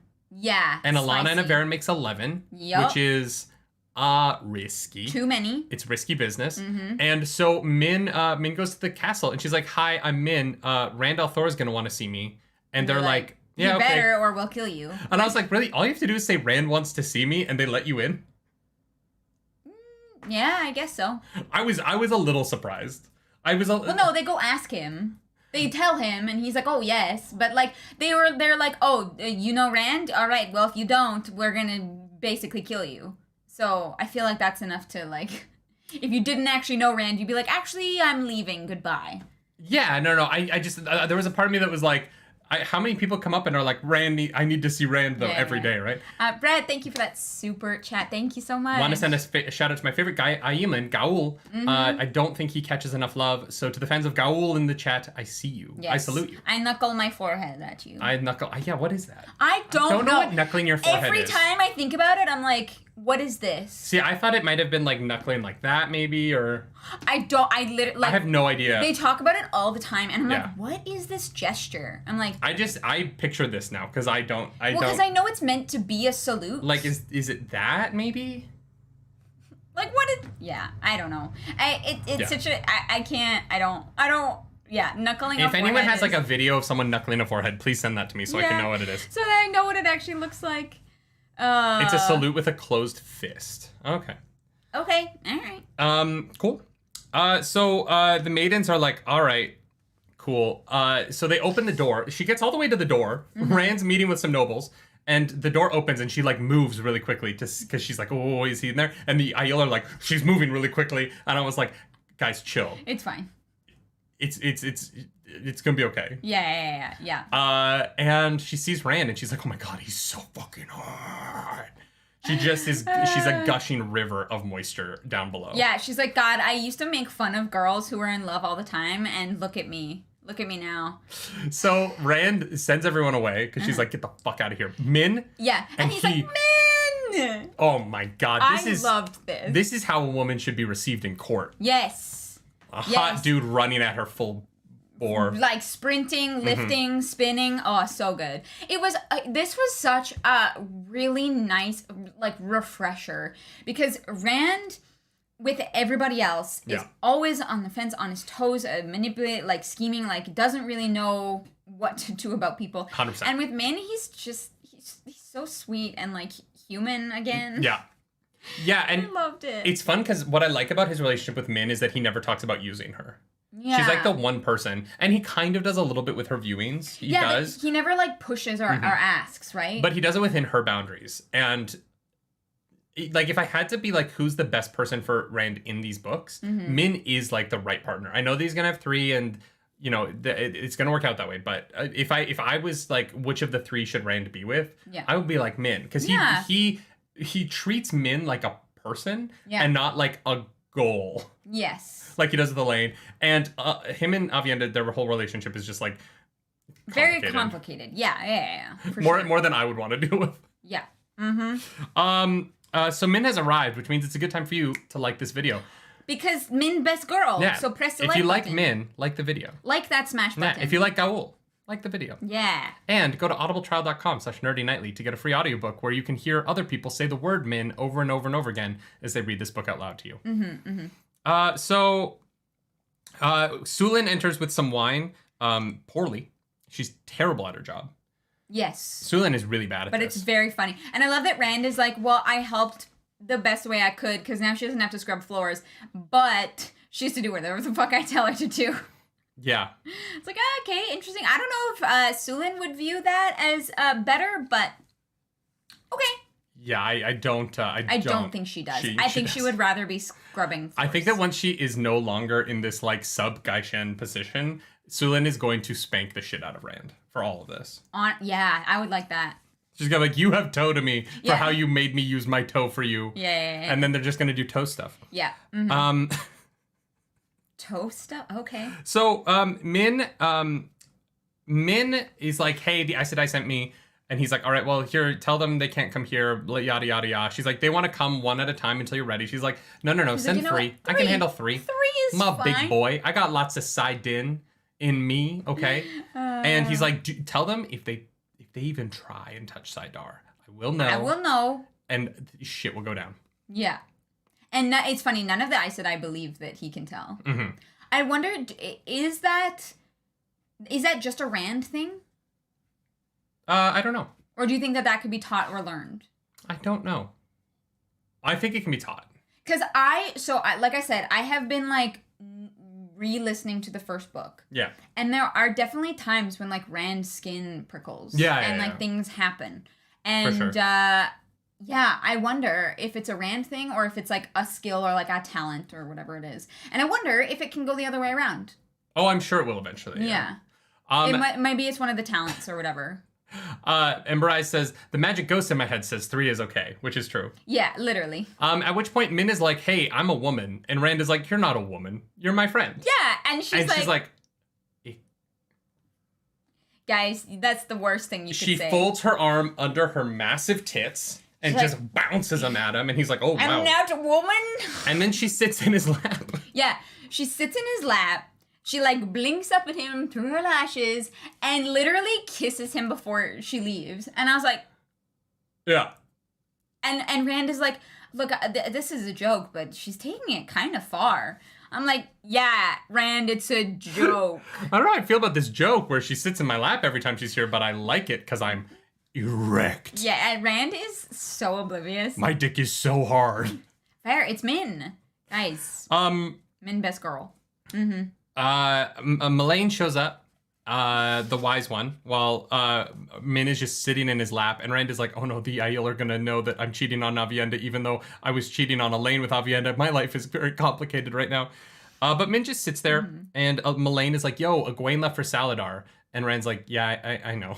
And they're like, okay. Okay, yeah. And then she's like, oh, also the Aes Sedai are here. And he's like, yeah, Min just told me. And she's like, well, god damn, I wasn't very useful here. Yeah. And then Min is like, hey girl, you're gonna have twins. And then they have this like bonding moment, and I was like, this is actually really cute. Yeah. At first I was like, oh, this is a weird like aside thing. But like they're kind of like at odds with one another because, you know, they think that they're like, oh, Avienda's gone, and Rand immediately is like taking another lover. But then, yeah, Min is like sleeping. She's like, you get babies. And she's like, what? Like... I would say what, too? What did you just say? No, she's like half asleep and like murmuring. No, her eyes are open. She has to look at her. She doesn't like see it. I thought she was literally falling asleep on Rand's chest and was like, you're pregnant. No, she's looking at her because she has to do the viewing. I thought, I don't know. Her whole thing is she has to look at people. That's like how her skill works. I literally imagined like in Nemo when Dory's sleeping, she's like, sea monkey stole my money. Like, that's what I pictured. Which is so weird because how would a fish know about sea monkeys? Oh, these are not the questions we can answer shrimp. on this podcast. Yeah. Mm-hmm, it's so strange. Yeah. I thought she was literally You're pregnant. Pregnant.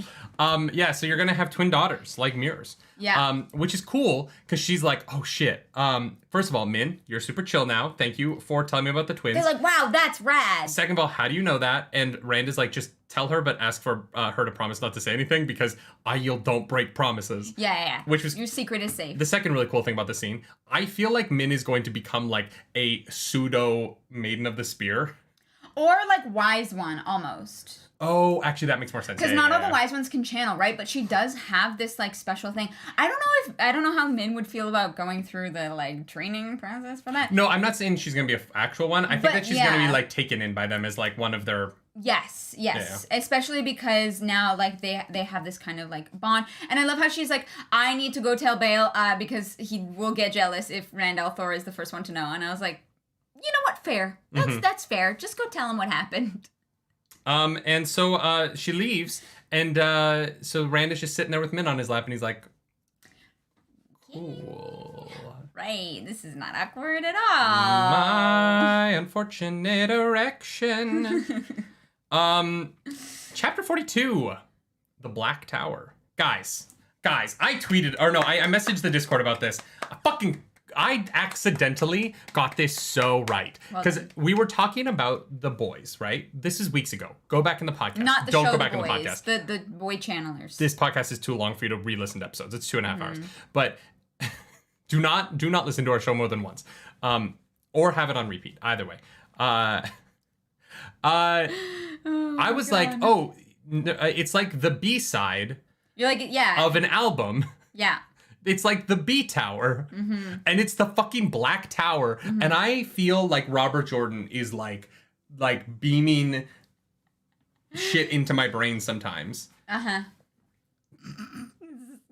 Because I'm like, how the fuck? No, it was great.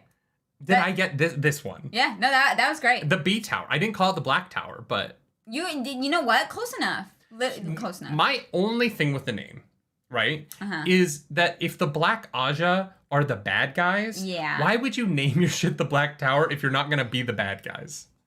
Yeah, they probably will. Some of them be bad guys. Guys, apparently our predictions stress out Sex Monkey. They stress out the mods because the mods are worried that people are gonna be like, No, you're right. I know. It's just very funny. You guys talk at the first book about a black tower? Oh, did we? We don't even remember the shit guys, I don't remember half the shit I've said on this show. We've talked for over 60 hours on this podcast. Yes. We guys, as soon as the camera is off, I forget the words that I said. But yeah, it's the same with like the symbols, the yin and the yang, and the white tower and the black tower. If you like the white tower, black tower, yin yang symbol, you can go to fourthwall.com/nerdynightly and get your beanie of the dragon beanie. Actually, I don't even think that's the link. What is the link? It's weird because it's like Nerdy Nightly dash like fourth wall or something like that. I don't know. We're gonna drop a link for y'all. CJ, thank you so much for that super chat. There's the link, y'all, if you want to get that beanie. Thank you, Monkey, and Dakuna. And the mods. Oh, Best mods. You guys are great. Thank Best you. Best mods. CJ, thank you for that super chat. Super happy there is a place for the guys to die. The guys to die. We stand the guys to die. Yes. I like the guys to die a lot, and we're about to meet them. Rand travels. Rand asks if Min would like to go meet the male channelers, and she's like, absolutely not. You can go do your crazy shit without me. I'll be back tomorrow, and we'll make out, and I will grind on your dick a little bit more until you admit that I'm a woman. Tarvak, I am listening to the Kramer audiobooks, and some of those pronunciations. Tarvalin. They just call loyal. Really? Yeah, it's weird. I don't like it. Huh. And so Rand is like, should I tell the Aiel?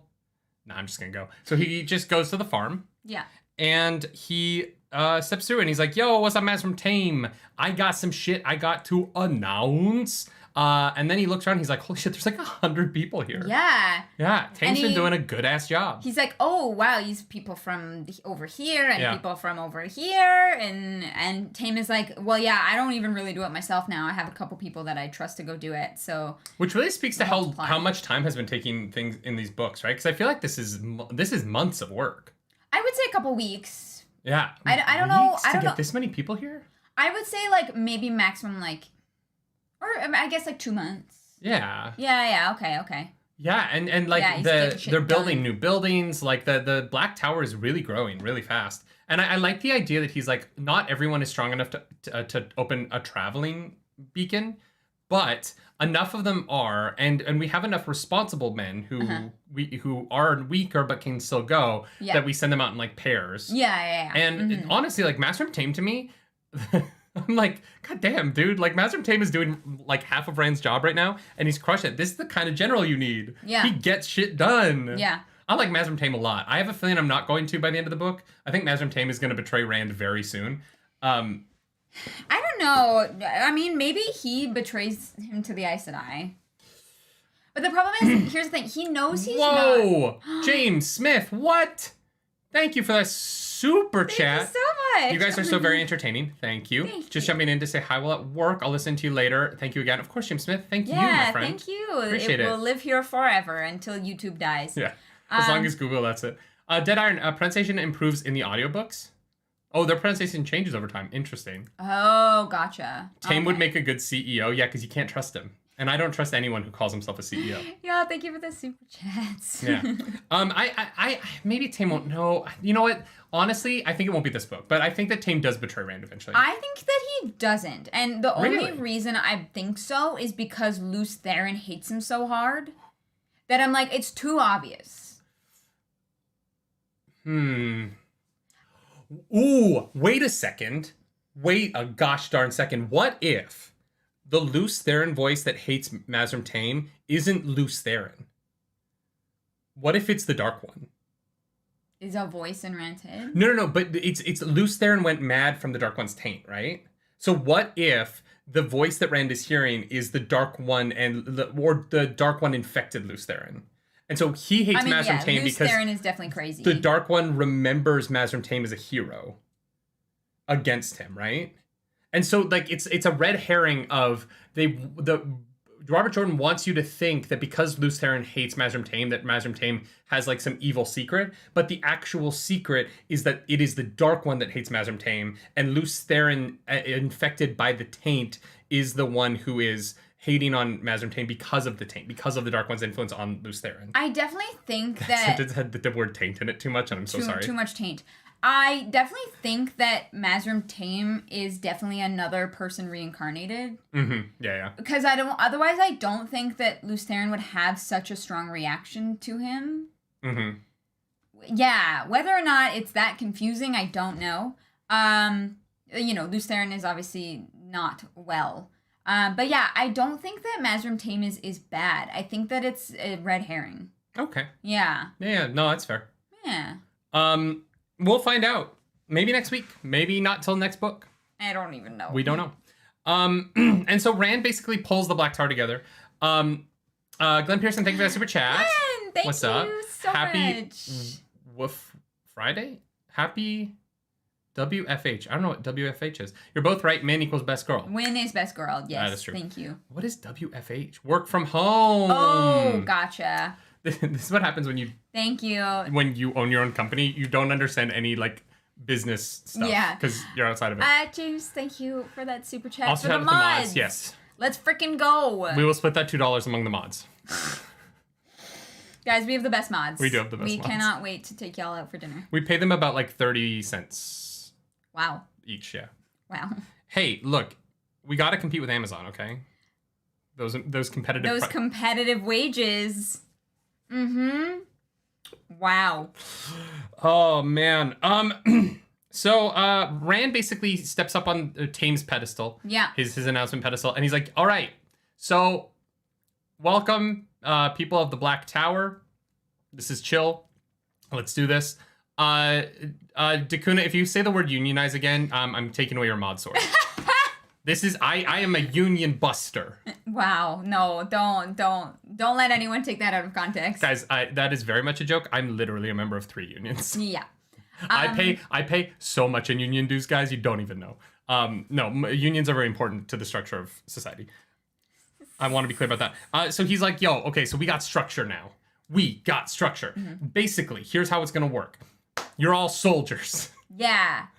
But if you're good soldiers, you get to become the dedicated. Yeah. Which sounds like the most like emo, like... Yeah, it's super grunge. And so he like takes out this little sword thing. You get a pin. Yeah, and he puts an enamel pin because Randall Thor loves Comic-Con. He puts an enamel pin. It's silver. Thank you. He talks about how the silversmith was like, no, you don't need to pay me for it, please. Let me work for you. And how the goldsmith was like, nah, fuck you. I charge you like 5 times my rate. Yeah. That good scene. Good scene. Yeah.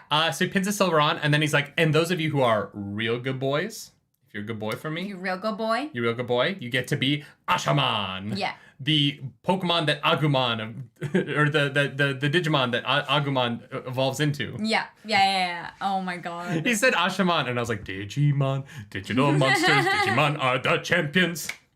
Yeah, cool title. I think that, like, and him explaining, like, where it comes from as well. That they're the guardians. Really cool. Of I the like galaxy. Oh my god. Yeah, we need pins. Ooga chaka, ooga, ooga, ooga chaka, ooga, ooga. And Mazrim Taim is upset about it. He looks like he's gonna shit himself. Yeah, which I don't really get. Which is why it's such a like it's just words. Yeah, I that's why, but this is why I think it's all kind of in Rand's head, and that it's a red herring. Mm-hmm. Yeah. Like, I think him and Rand are gonna come to blows, but not because Mazrim Taim has done anything, but because Rand is like putting something on him, right? I think they're gonna come to blows because I think that Lews Therin Telmon is gonna get control, and him and Mazrim Taim are gonna fight, and Mazrim Taim is gonna like push Lews Therin back and bring Rand back out. Ooh, that would be fun. Right? Okay. I think that because Rand hasn't really admitted what's going on with Lews and him to anyone, and I think Mazrim Taim is going to be the first person he admits that to. Well, because he notices. He's like, he has a moment where he's like, you need to hold on. Yeah. He's like, you need to stay sane a little bit longer. Like, calm your shit. Taim knows, and I think Bashir kind of has an inkling of what's happening. Mm-hmm. But not that there's a dead man inside of his head. And the Aiel think that wetlanders are just so weird. Yes. Like, God, these wetlanders, man. And so before he leaves, he's like, also, y'all, Try and be Ashman. It's gonna be chill. There are a bunch of Aes Sedai in Caemlyn right now, so don't come to Caemlyn. Stay here. Yeah. Don't kill Aes Sedai unnecessarily. We're trying to figure that shit out. So like. Yeah, and Tame is like, if you don't want their blood on your hands, I can deal with it. And I was like, oh my. Yeah, Tame is literally like, I could like kill some of them. Deal with that. He's like, no, we're okay. Yeah.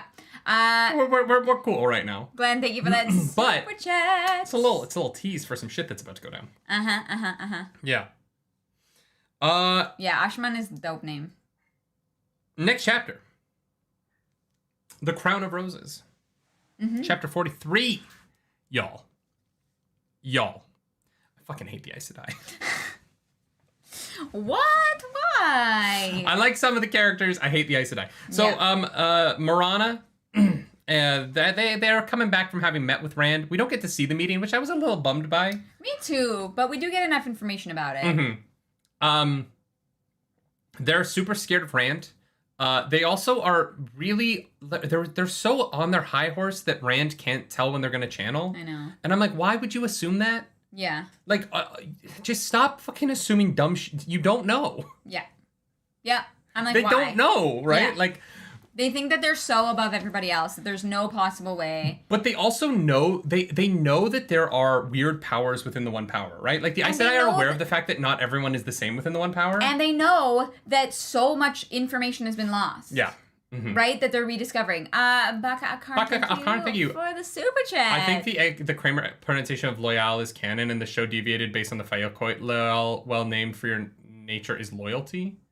Having Loyal be his name, Loyal, it just makes it a little bit different enough, and I prefer that, so I will be using that one. Glenn Peterson, thank you for that super chat. Seems like all my chat. Glenn peeps showed up strong today. Shout out Glenn's Rule. Let's go! What's up, Glenn's? With the double N. All the Glens in chat, unite. But like, if I was the Aes Sedai, I'd be like, maybe he can, because I don't know. Yes.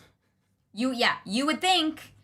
I just get frustrated. There's so many characters in this that I'm like, just stop.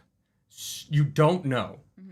You don't. I promise you, if if you just had a little patience and you weren't so far up your own ass. Yep.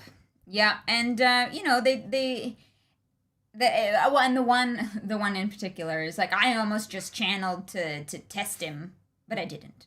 Yeah. It's like, you dumbass. If she had, we would have seen the scene in a POV, because oh yeah, for sure, it would have been bigger. But I love that they know immediately that Min is in love with Rand. Oh yeah. They're like, okay, well, guess How we could can't you like not? trust her 100%. But she's like, blushing. She's thrusting her arms up under her massive titties.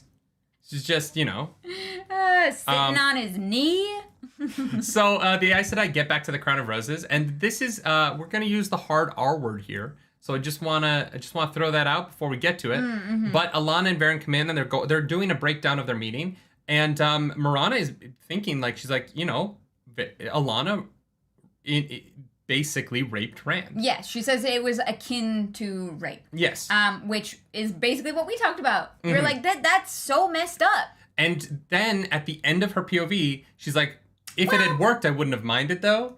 And that is where this is where I'm like, your moral structure sucks. Yep, garbage. If you're like, man, Alana, I'm really upset that you raped Rand, but if it had worked, it would have been okay. Yep.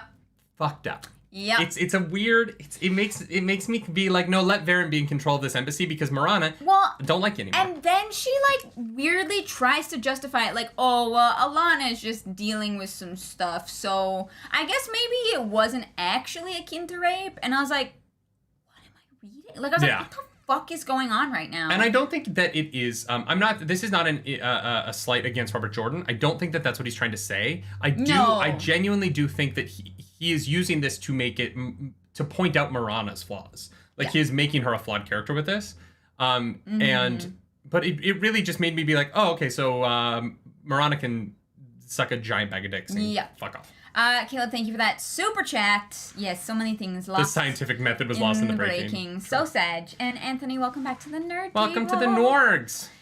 I hated that section. Because, but when I first started it, I was like, oh, Marana knows what's up. She's like, that was pretty awful. And I was like, okay, so what are they going to do with Alana? They're going to have to deal with her somehow. She can't just get away with it. And then they were like, oh, well, I guess it's not that bad. And I was like, what the fuck? And my problem with it is that their structure is that if Alana's actions against Rand, against his will, had blown back on them, they would have been upset about it. Yeah. But because it doesn't really affect them, they're not going to do anything about it in this moment. Mm-hmm. And that is where you're like, well then, but if it's about you and it's not about the aggrieved person, then you're a bad person. Yep.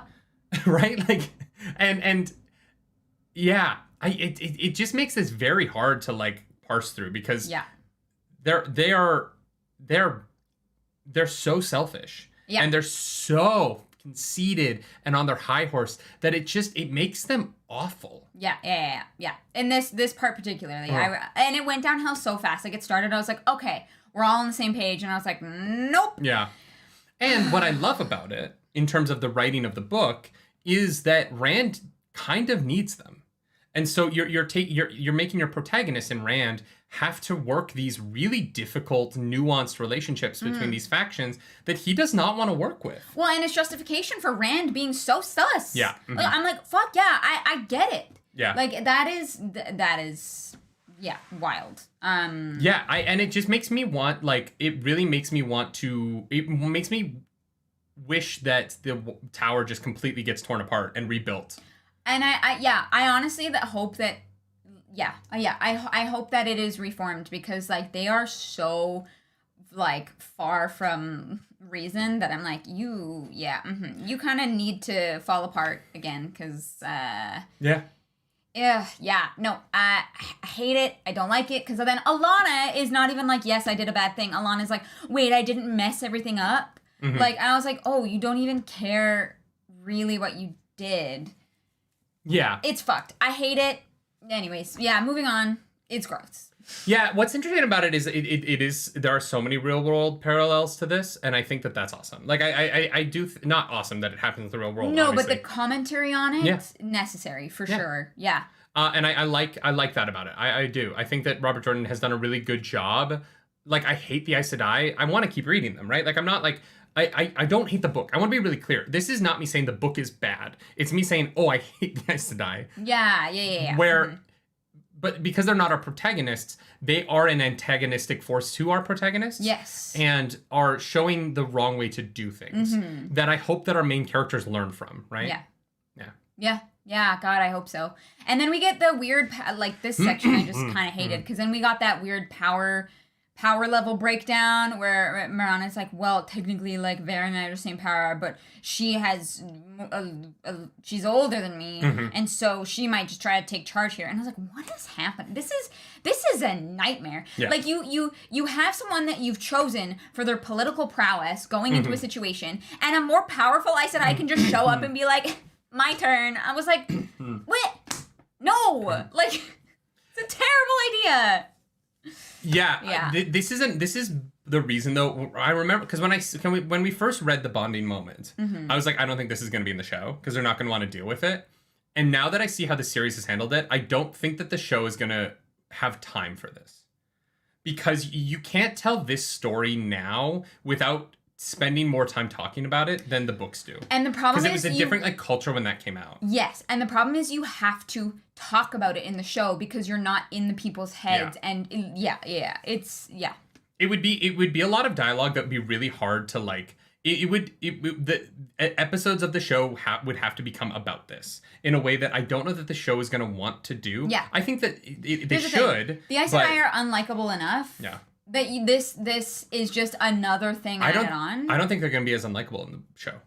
I think that the show is going to really tamp down. I think the show's going to make the good and the bad guys more obvious because they won't have the time. And second of all, they won't have as much internal dialogue. And so it's going to be really hard to show all of this, like, those who's POVs, good, who's bad stuff. That manipulation. Yeah, it that is a really hard thing to do. And I do think it's going to do a disservice to the overall story that they tell. But just because of how much they're going to have to condense, this is one of those things that I think is going to be a really hard thing to... This is going to be a hard thing to put a lot of time in. Yeah. Right? If you want to put this into live action, there are things that have to get cut because it's a different medium. Yeah. You cannot tell the same thing through a different medium and expect to keep everything from it. It just is never going to happen. So, yeah. And if they do find a way to do this, it will be. I will be very curious to see how they handle it.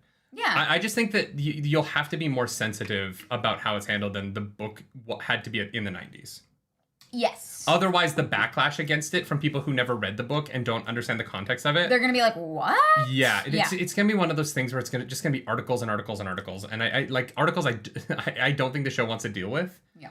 I think in like a 14-season version of the show, you wouldn't cut this, right? Like you would go into the complications of it. You would go a little bit darker. Yeah. But like in a 5 or 8 season show, depending on what they're going to do with this, I don't know. This feels like something that is like, oh man. Yeah. Yeah, it is a lot to deal with, but.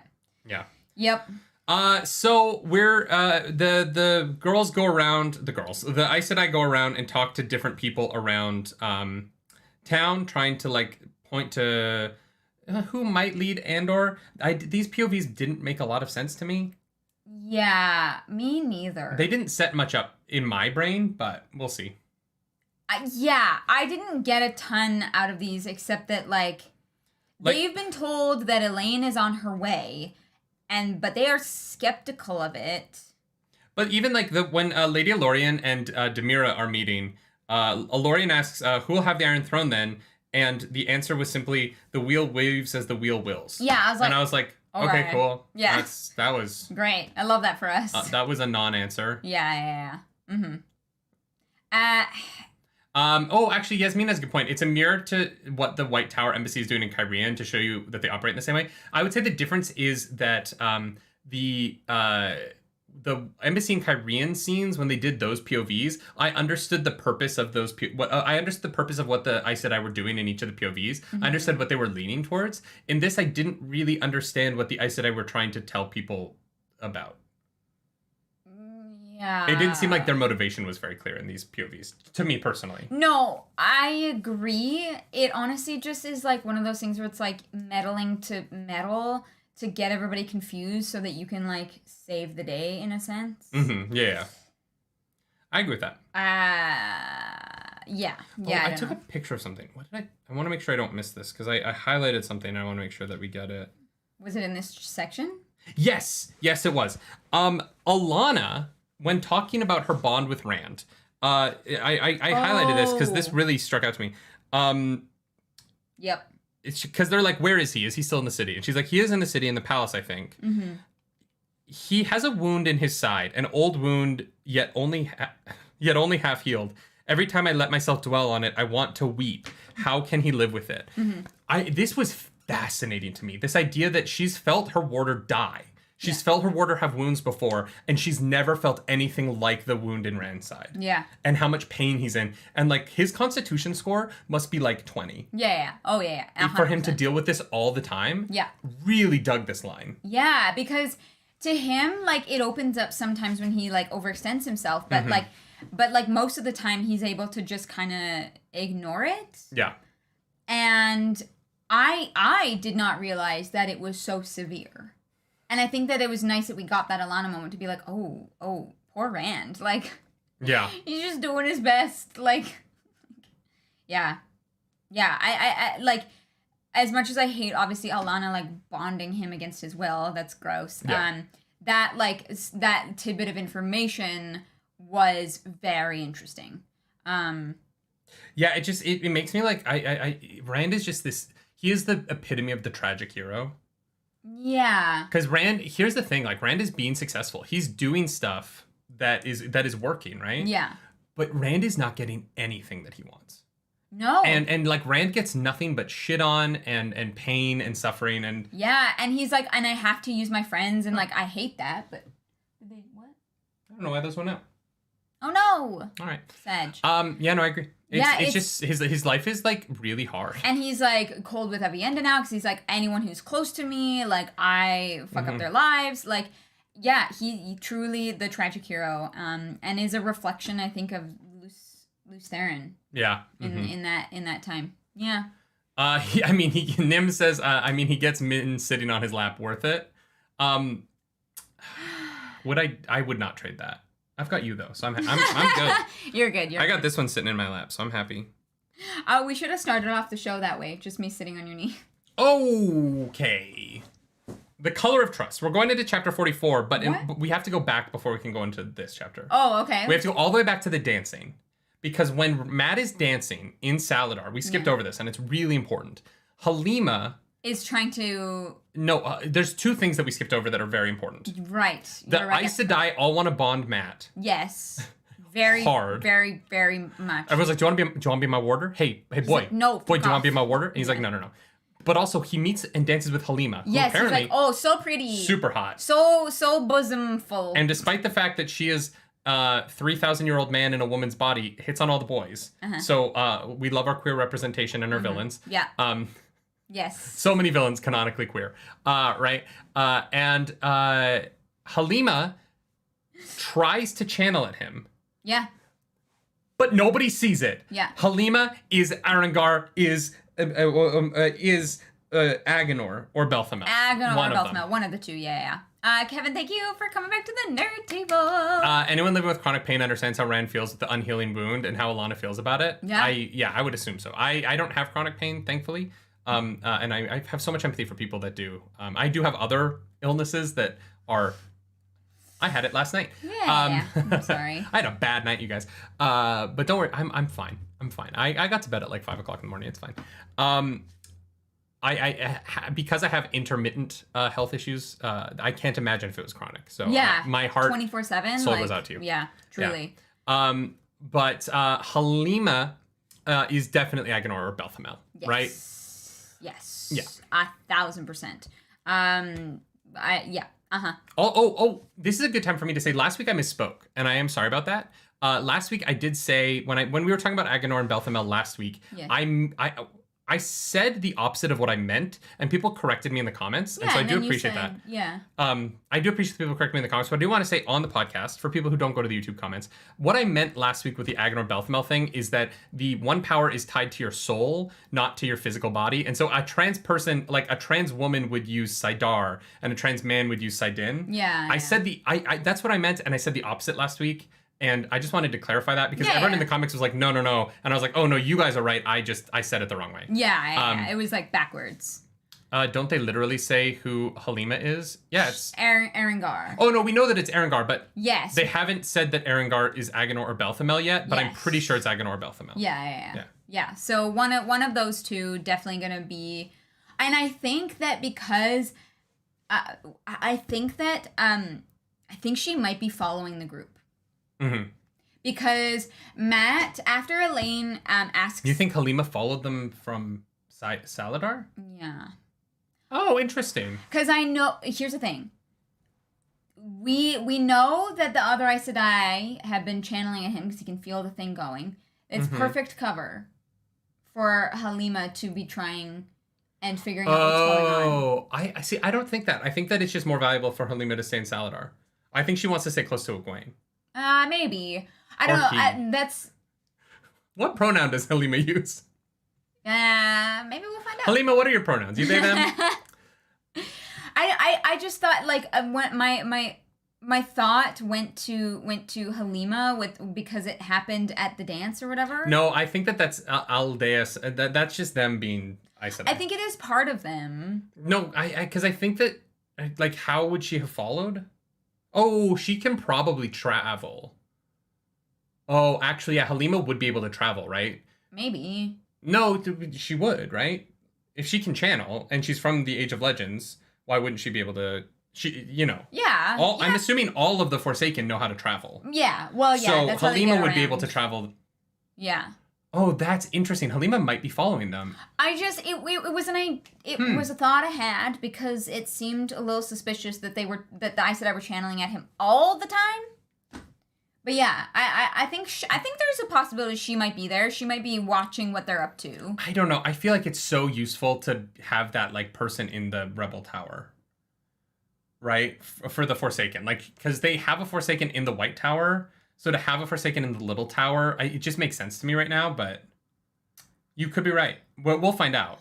Yeah. I also think she could just following pop back them and to forth. That's because Abu Dar is hard because you would never find them again in Abu Dar, right?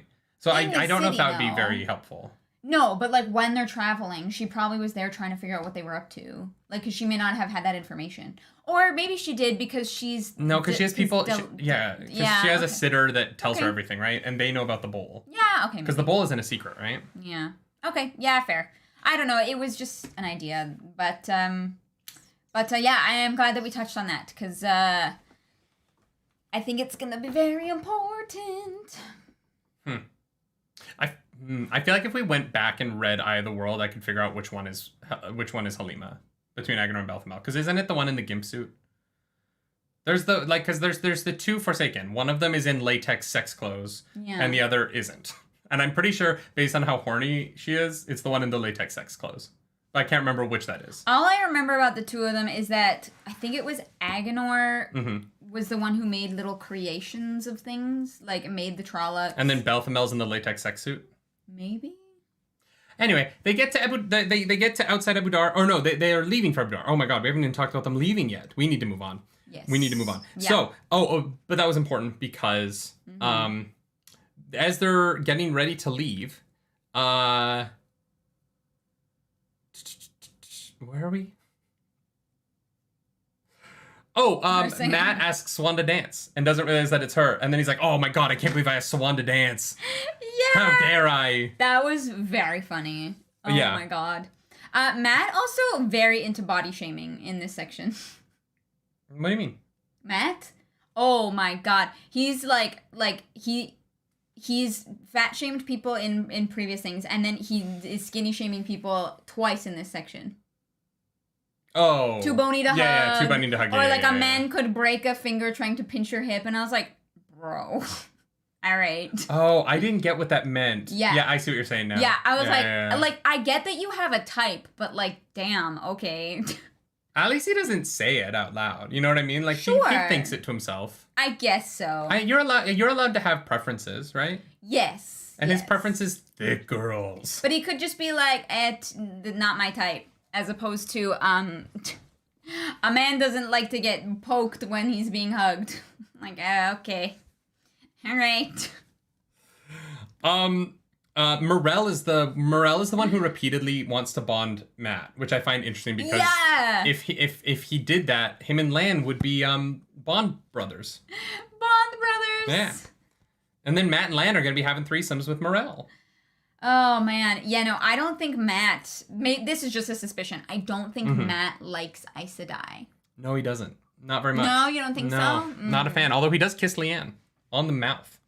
Well, I think Leanne kisses him. Fair. But he does kiss an Aes Sedai. Yes, he does. Yeah. Yes. Leanne also one of my favorite characters. She's I great. love her so much. I Yeah. can't wait to see who they cast as Leanne on the show. Yeah.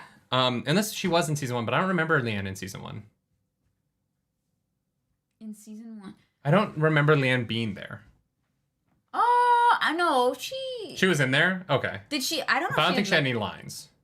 Yeah, it was very brief. If she was there, it was definitely very brief. And so they meet up. They're getting ready to leave. And Matt gathers the band together and he says, hey, I'm taking like 10 people with me. The rest of you are going to follow Egwene at a distance and not fight her people, which seems dangerous. Yes, it does. But Avienda's coming with me. Olver is coming with me because Olver is like, yo, I got to protect you. Well, and he's like, look, even if it's Abu Dar, a city is still a better place for this kid than in like a camp. And I'm like, I can kind of understand your logic there, but also I'm not sure about that. And so the troop rides out to say goodbye to Matt and them. And then they open a gateway.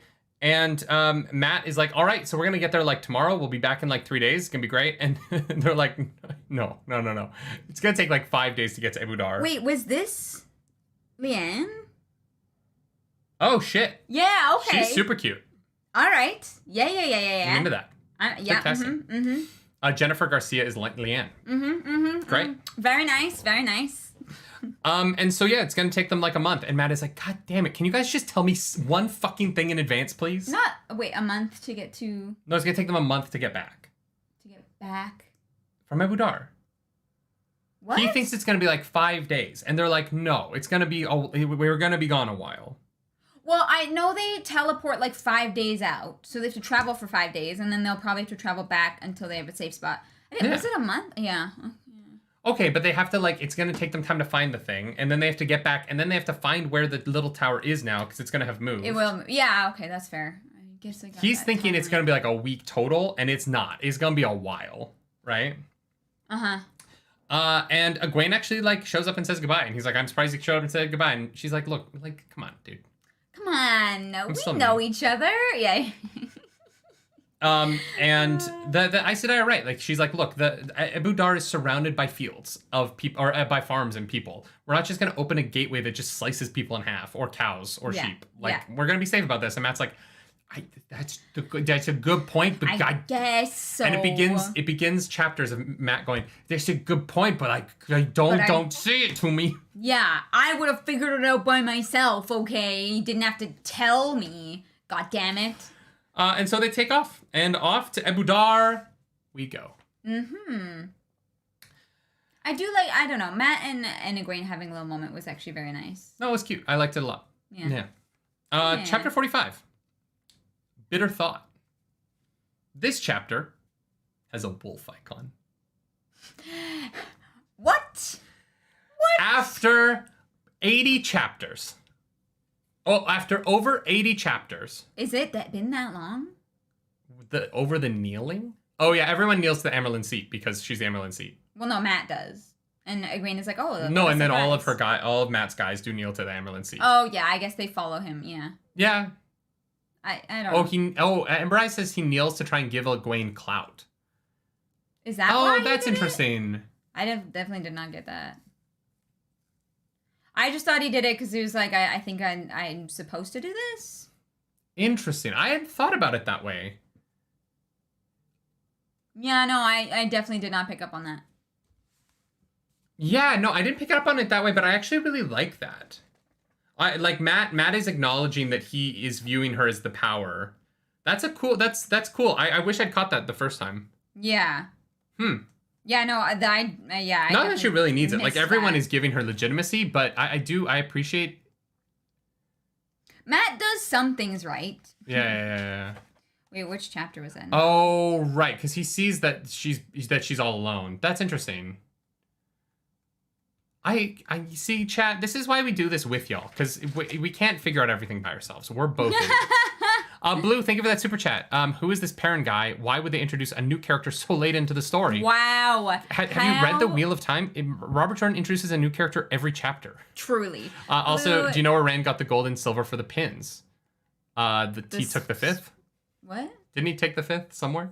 No. They talk about the silversmith was super happy to do it for free, and then the goldsmith. No, but where did he get the silver and the gold? I don't know where he got the silver and the gold from. Caleb Tatro, I learned I was bi when Matt bowed to Egwene. Hot. Yeah. That's, you know what? That's valid. I'm trying to. I might actually go back and read that section because I feel like I definitely missed that. He kneels to. Yeah, I'm not disagreeing with you, chat. It's just interesting. I didn't like immediately pick up on that, and I really like that. Mm-hmm. Jake Hendrick says, "Yeah, Matt is pissed they would treat a Two Rivers woman like that." Thank you for that super chat, Jake. Interesting. Okay. Yeah, I might go back and read. I definitely did not pick up on that. Han Ryan asks, well, we'll just address this really quickly. You going to react to the Sandman episode 11, Dreams of a Thousand Cats, Calliope? Thought you'd react as soon as you woke up. We didn't have time this morning to film it before this, but we are going to film it after this. The Dream of a Thousand Cats, we're going to do it separately. Dream of a Thousand Cats will be up today, probably around 5, and then our reaction to Calliope will be up at 10 a.m. tomorrow like we did with the other Sandman videos. It'll premiere like the others. So if you're looking for Sandman stuff, there will be a video today and tomorrow on the channel. So subscribe and check those out. Let's go. Cool. That's a cool bit. Thank you for bringing that up, chat. Appreciate it. Because that makes Matt, just a little bit cooler. Yeah. And we already like Matt. Sad I didn't catch that. Oh, well. We're stupid. You and me. Yeah. But we're stupid together. Aww. Love you. All right. So Vilnar, who is definitely a villain because his name is Vilnar. What? But he's probably not. He will probably never see him again. This is probably his only POV chapter. I feel, yeah. He's like riding around Camelin being a little cop, and he's like, yo, what the hell is that? And he looks out into the distance, and there's just a long line of farmers with bows longer than he could possibly imagine riding in towards him. And you're like, Women's field. Let's go. I know, as soon as boom, the bow boom, is boom. like, yes. It's the Two Rivers boys. Let's go. Pornbot, what's up? And it's banned. Thank you, Monkey. God damn. Our mods are the best mods. So Vilnar's like, oh, we're under attack. Mm-hmm. He deploys his men and they take up defensive positions. And so we cut over to a point of view of a character who has not had a point of view in like 80 chapters. I don't know the exact number, but it's like 80. Oh, I thought you counted. I was like, okay. I should have. That would have been funny. That would have been very funny. Perrin is like, all right, everyone chill. I'm going to go talk to him. We'll be it's all fine. good. Don't worry about it. And he's like, Fail smells like anxiety. That's weird. Oh, it's because the Saldeans, her daddy's here. Daddy's here. And you'd think it's her daddy that she's scared of. But it's not. Nope. It's mommy. Yeah. Mommy's home. And even the guard captain, whatever his name is like, oh no, I hope I survive this. Yeah. And then Aram is like, yo, we can kill them. And Perrin's like, we're not gonna fucking kill. What? Yeah. Aram, what the fuck is wrong with you? Yeah. Aram is like, was so hard in one direction that he feels like he has to overcompensate. But also, the other direction. What does Aram think they're there for? I don't know. Like, this took me so far out of left field because I was like, does Aram think that they're attacked? Like, They're there to attack? they know they're going to meet their friends. Yeah. All Perrin has to do is be like, yo, I'm Perrin. We're here to be on your team. And Aram is like, Kill them all! Kill them all! I'm like, yeah, which makes me okay. kind of be like, Perrin, you need to deal with Aram because this is not a good thing to have. Yeah. Also, problematic. Gaul has veiled himself. Why? This is where they were going. Yeah. I found to be as much as I was happy to have Perrin back. This first like 2 paragraphs of this, I was like, what the fuck is happening here? I know. Did Perrin not tell them what they were like? Was Perrin like, we're riding to war? It was just very weird. Everyone gets so aggressive so quickly, and I was like, y'all are riding in like, to relax. meet friends. Please calm down. Everybody calm down. Yeah, and I just found it a little strange. Yeah. That everyone went straight to violence here. I understand why the people at the gate did. Yeah. But like, yes, but like Perrin's people, I do not understand. Burnt Ashaman, thank you for counting. It's been 104 chapters since a Perrin POV. God damn. Yeah, I didn't get this and I didn't like it very much. Yeah, it was just very strange. It felt like weird. Perrin told them they were going to fight people, maybe? I was like, I don't know. I just was like, you don't have that many people with you. Don't start a fight you don't have to start. And Perrin's like, stop. What are you guys doing? Even Perrin's looking at them like, everyone calm the fuck down. It's okay. Hi. Yeah. I'm Perrin. And so they're like, okay, well, no one can go before the dragon without, with more than like either 50 servants or 20 like warriors, guards. Yeah, whatever. And he's like, all right, well, there was a field a little ways back. You go hang out there and we're going to go inside. Yeah. And they're like, all right, well, why'd you in? And he's like, we're not taking 20 people. Go chill. Me, Fail, like, it's fine. Loyal, not with them. Our boy Loyal, he's been feeling it. He's been feeling the longing. Yeah. And so he's going to go into a steading and just... Yeah, Perrin's like, actually, I know of a steading. You can just hop over here. And Loyal's like, great. Because there would be one near Camelin. That makes sense. Yeah. Yeah. Well, no, isn't it the one that they stopped at in book 1? The empty setting? Yeah, that was right before they got to Camelin. Yeah. So So Loyal's like, yeah, I'll be back super quick. Don't worry about it. So like, I feel like Loyal is just like fully nude in that setting because he's by himself. He just disrobes and he's just like on like a bed of leaves, sunbathing. just like, oh, yeah. That's that good shit. That's that good shit right here. He's singing to the trees. Right, you know what I mean? He can sing wood. Yeah. Hot. And so Perrin notices that Vilnar, he's like, doesn't know who Fail is, which I was like, no, he knows. He notices that he's not acknowledging her at all. That's what I mean. On That he's like pretending that he doesn't know who Fail is. Yeah. And they get up to the palace and Rand's room, and they're like, all right, well, if Rand doesn't know you, again, they're like, watch out. Yeah. And they keep calling him Lord Perrin, even though he's like, I'm Perrin Ibarra. And they're like, oh, Lord Perrin. Oh, he's Lord like, Perrin. He's like, God damn it. They go to meet Rand, and Rand is like, Perrin, yo, congrats on the wedding. And Perrin's like, wait, what? How do you know about that? Oh no, everybody here knows about that. And Perrin's like, oh my god, that means her dad knows we're married. Maybe if I go back to my tent and I take 4 or 5 days writing a letter Yeah. He's like, it takes me a really long time to write stuff, so like maybe I'll just like tell him in a letter. But luckily for him, once Perrin leaves the room, Lord Bashir is like right there. But they do have a really nice reunion. It's not that nice at first though. With Rand? No, because Min is there, and Min is like, "Hey, boy," and Perrin's like, "Hey, Min," and Fail's like, "She's trying to sleep with my husband." Yeah, literally. Perrin is like, "Oh, Fail smells funky." Oh. She's jealous. And then Fail looks at Min for a couple seconds, realizes that Min's in love with Rand, because apparently Min can view it in other people, but everyone can view Min's love on Min. And Fail's Rand, like, yeah. No, Min is like this for Rand, apparently. And Fail's like, oh, okay, I don't need to worry about it. I'm like... Yeah. And so... Superpower? Fail is like so upset and then sees that Min's in love with Rand. She's like, all right, we're gonna go have a conversation. Yeah. Min. You come with me. And then Fail's like, stay away from Perrin. I'm like, what the fuck? Fail, you need to chill. And I love that Perrin is like, yeah, Fail has like a tendency towards like slight jealousy. And I'm like, slight? Excuse you. It's a good thing that Fail isn't from Abu Dar, or she would just be stabbing every woman she meets with her marriage dagger. Yeah, seriously. She would be dueling every other day. Oh, constantly, yeah. Mm-hmm. And you know what? I think that Fail would win. Yeah. She scares me. Yeah. Yep, 1,000%. Yeah, some people weren't built to be Abu Dari. You know what I mean? Yeah. Mm-hmm. Yeah, that was... Oh, God, that was a bit weird, but whatever. So Rand... So the girls leave, and Rand is like, women. And Perrin's like, yeah, women. Yeah, women. I'm married. Too bad Matt's not here so that we knew how to deal with women. It's like, yeah. What the fuck? And, yeah, it's fun. Rand is like, do you want to go to Tyr? And Perrin's like, what the fuck? Absolutely not. That is the last thing that I want to do. I just got here. And Rand is like, okay, but think about it. I can have you there, like, immediately. Well, and Rand is just, sometimes I feel like Rand is really on it, and sometimes I feel like Rand is playing darts. And he's like, Matt's not in Tyr anymore. Do you want to go? Somebody needs to be in Tyr. Yeah. Here's the thing. I think if Perrin showed face in Tyr, that's cool. But like him, like staying and being there, I'm like, God, yeah, I would not. Well, no, he's gonna go on the front line of the Ilian fight. God. He's gonna take Matt's place there because Matt can't do it anymore. Which is gonna be a problem because Perrin and Rand need to be together.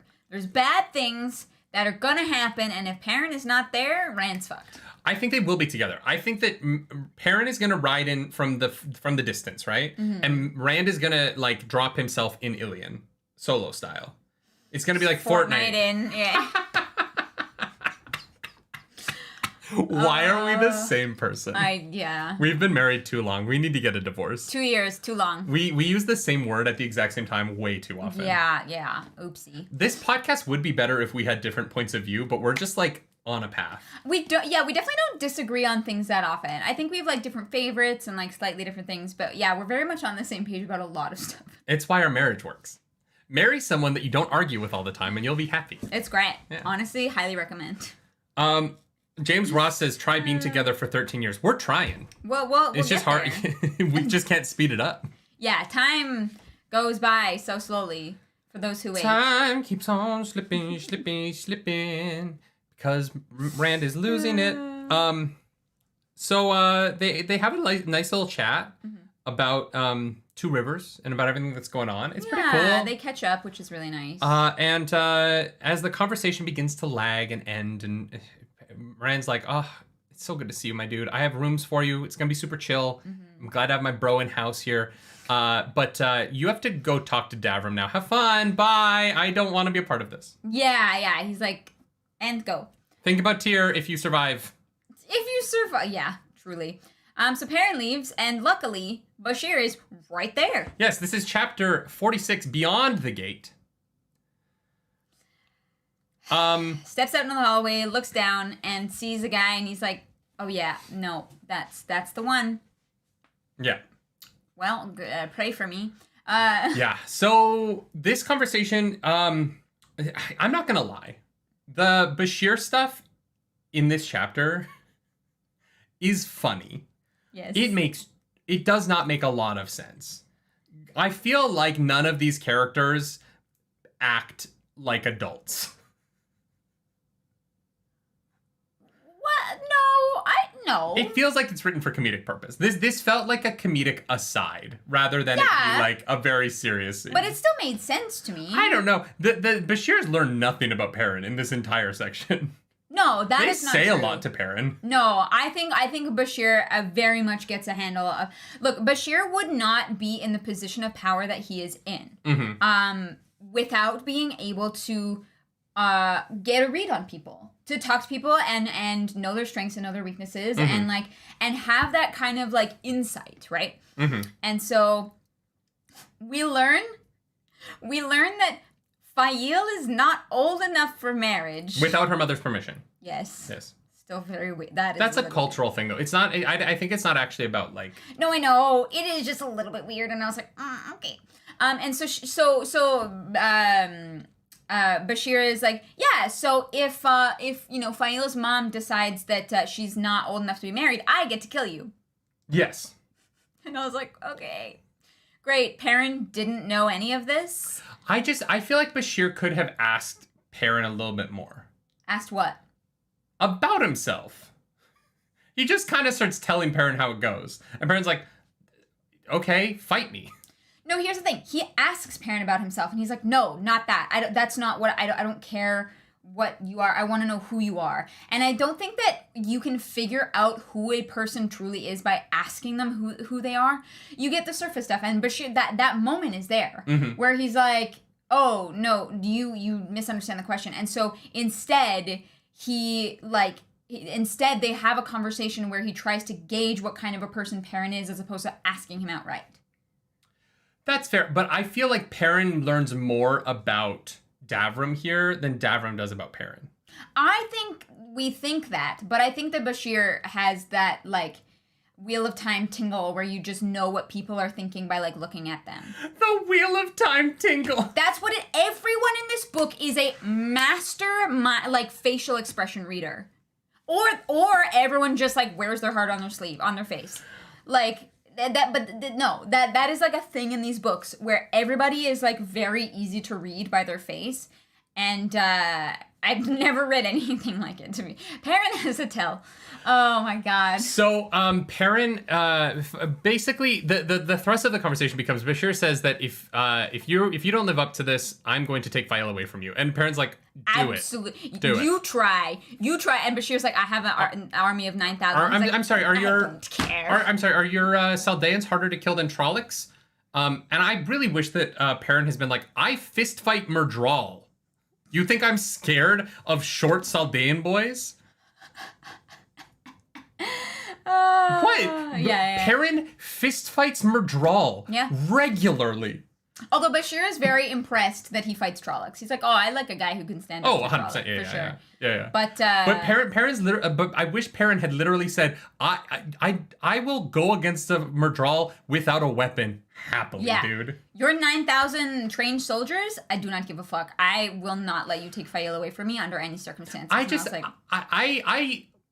to be honest, you know what I think my feeling about the scene is? What? I wanted it to be longer. They get through this too quick for me. That's fair. I would have appreciated... Also, I don't love that it cuts... I wish they hadn't cut to other point of views in this chapter. I think that's what took away from it for me, is cutting to Rand, cutting to Demira. I wish that stuff had happened after, and I wish that we had a little bit more time here. I agree. Because this is such an important... Well, and it's so important. Yes. It's this big moment with these characters coming together, and I feel like it was just too fast. Okay, that's fair. And so I think that's why it feels more like it was played for comedy a little bit for me, is because it felt like they rushed through it a little bit. And this is such a long book that I just wish that they had slowed down and had a longer, and we had gotten to see more. I wish we'd gotten to see the beginning of Davram and Fail's conversation with one another. Like, this was just such a huge moment for me, and for us to not see a lot of it, or for it to constantly be cutting away to these other things happening at the same time. Yeah. I just wish we'd spent a little bit more time on this moment because it feels so important to me. And I know it feels important to me because I love Perrin. Yeah, no. Yeah. And I did. I definitely wanted more. Bob C., thank you so much for that super chat. Thank you for that super chat. Davram Bashir had a long conversation with his daughter to add to his own judgment. Very cool combo today. And that's what, I wish we'd seen saw that. Yeah, because this moment, I found it very fun, and I really liked learning like we find out a little bit more and more about the Saldeans and how that works, right? And you know, like Fail, like kind of like acting different in front of her parents and the parent there. Very fascinating. I hope we get more of that. Me too. You know, this was just like a snack, and I wanted a full meal. That's what it is. Yeah. This was like an aside rather than being like this climactic moment for these characters, and I just wish we'd spent more time with it. Yeah, but I guess should we get to when they're all together?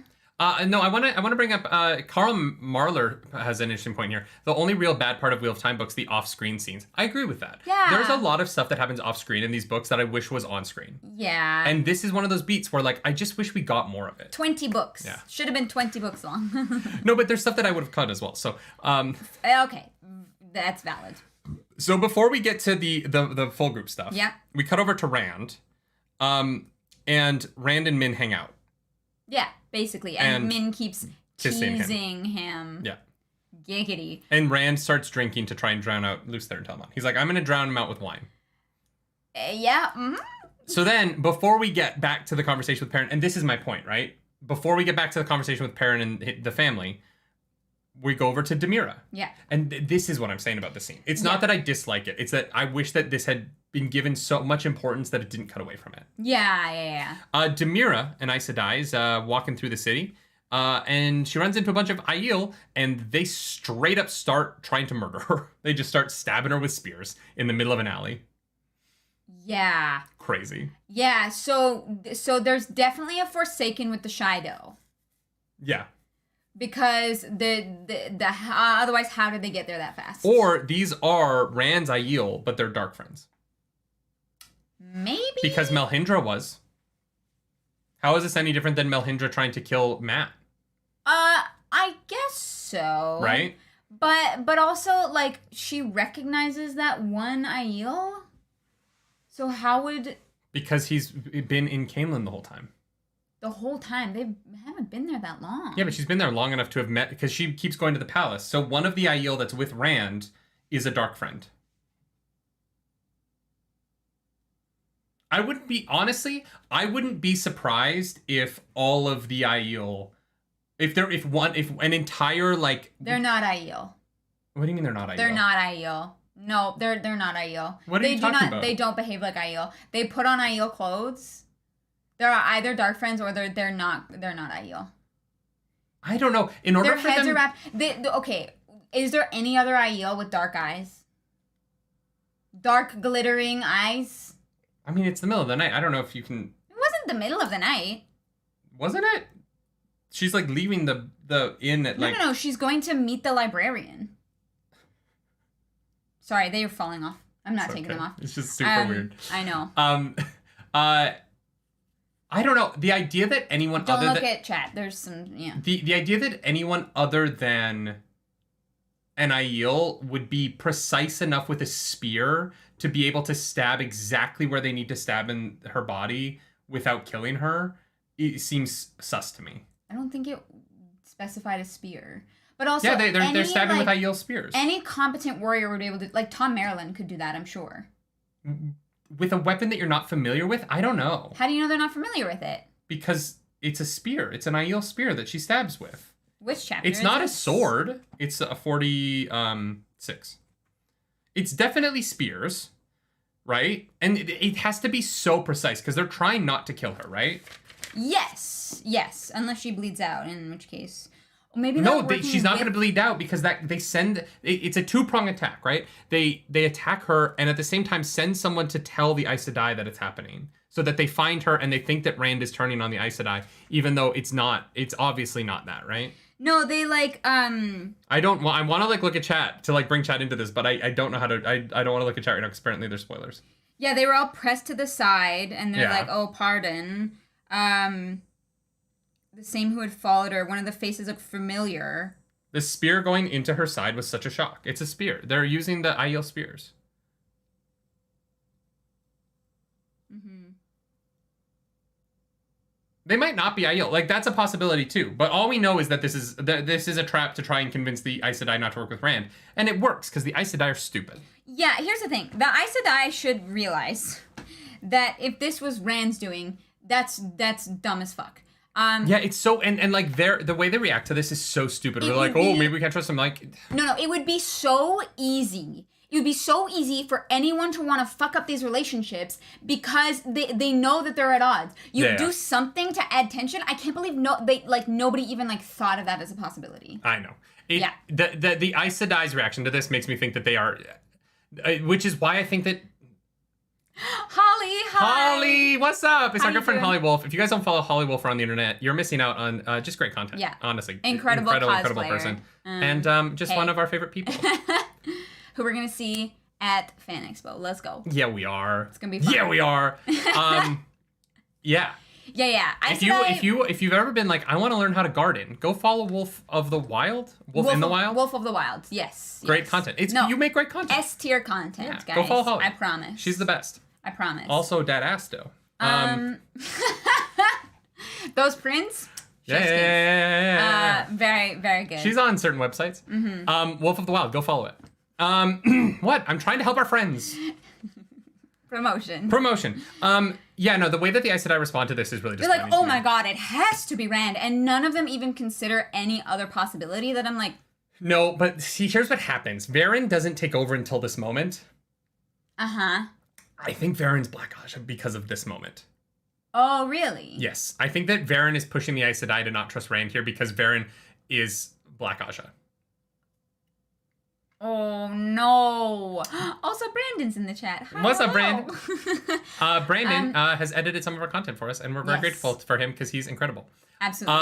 I think that Varen lets the embassy be Mirana's thing until the Black Aja is at work in Caemlyn, and then Varen steps in to make sure that the Black Aja's thing works. No, I don't want that. I hate that you might be right.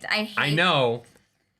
I don't want her to be. I like Varen. I like Varen too, but I'm worried that the way that Varen slides into this situation felt slick felt like an oil slick to me. Mm-hmm. Oil slicks, Black Aja. See, I connected those things like the 1966 Batman movie, and also like her having leverage on Rand with the Emmons Field girls. Yep, a little suspicious. He brings Rand's best friend's sister to Caemlyn.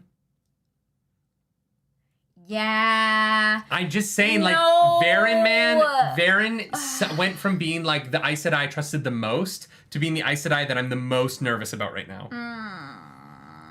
Mm-hmm.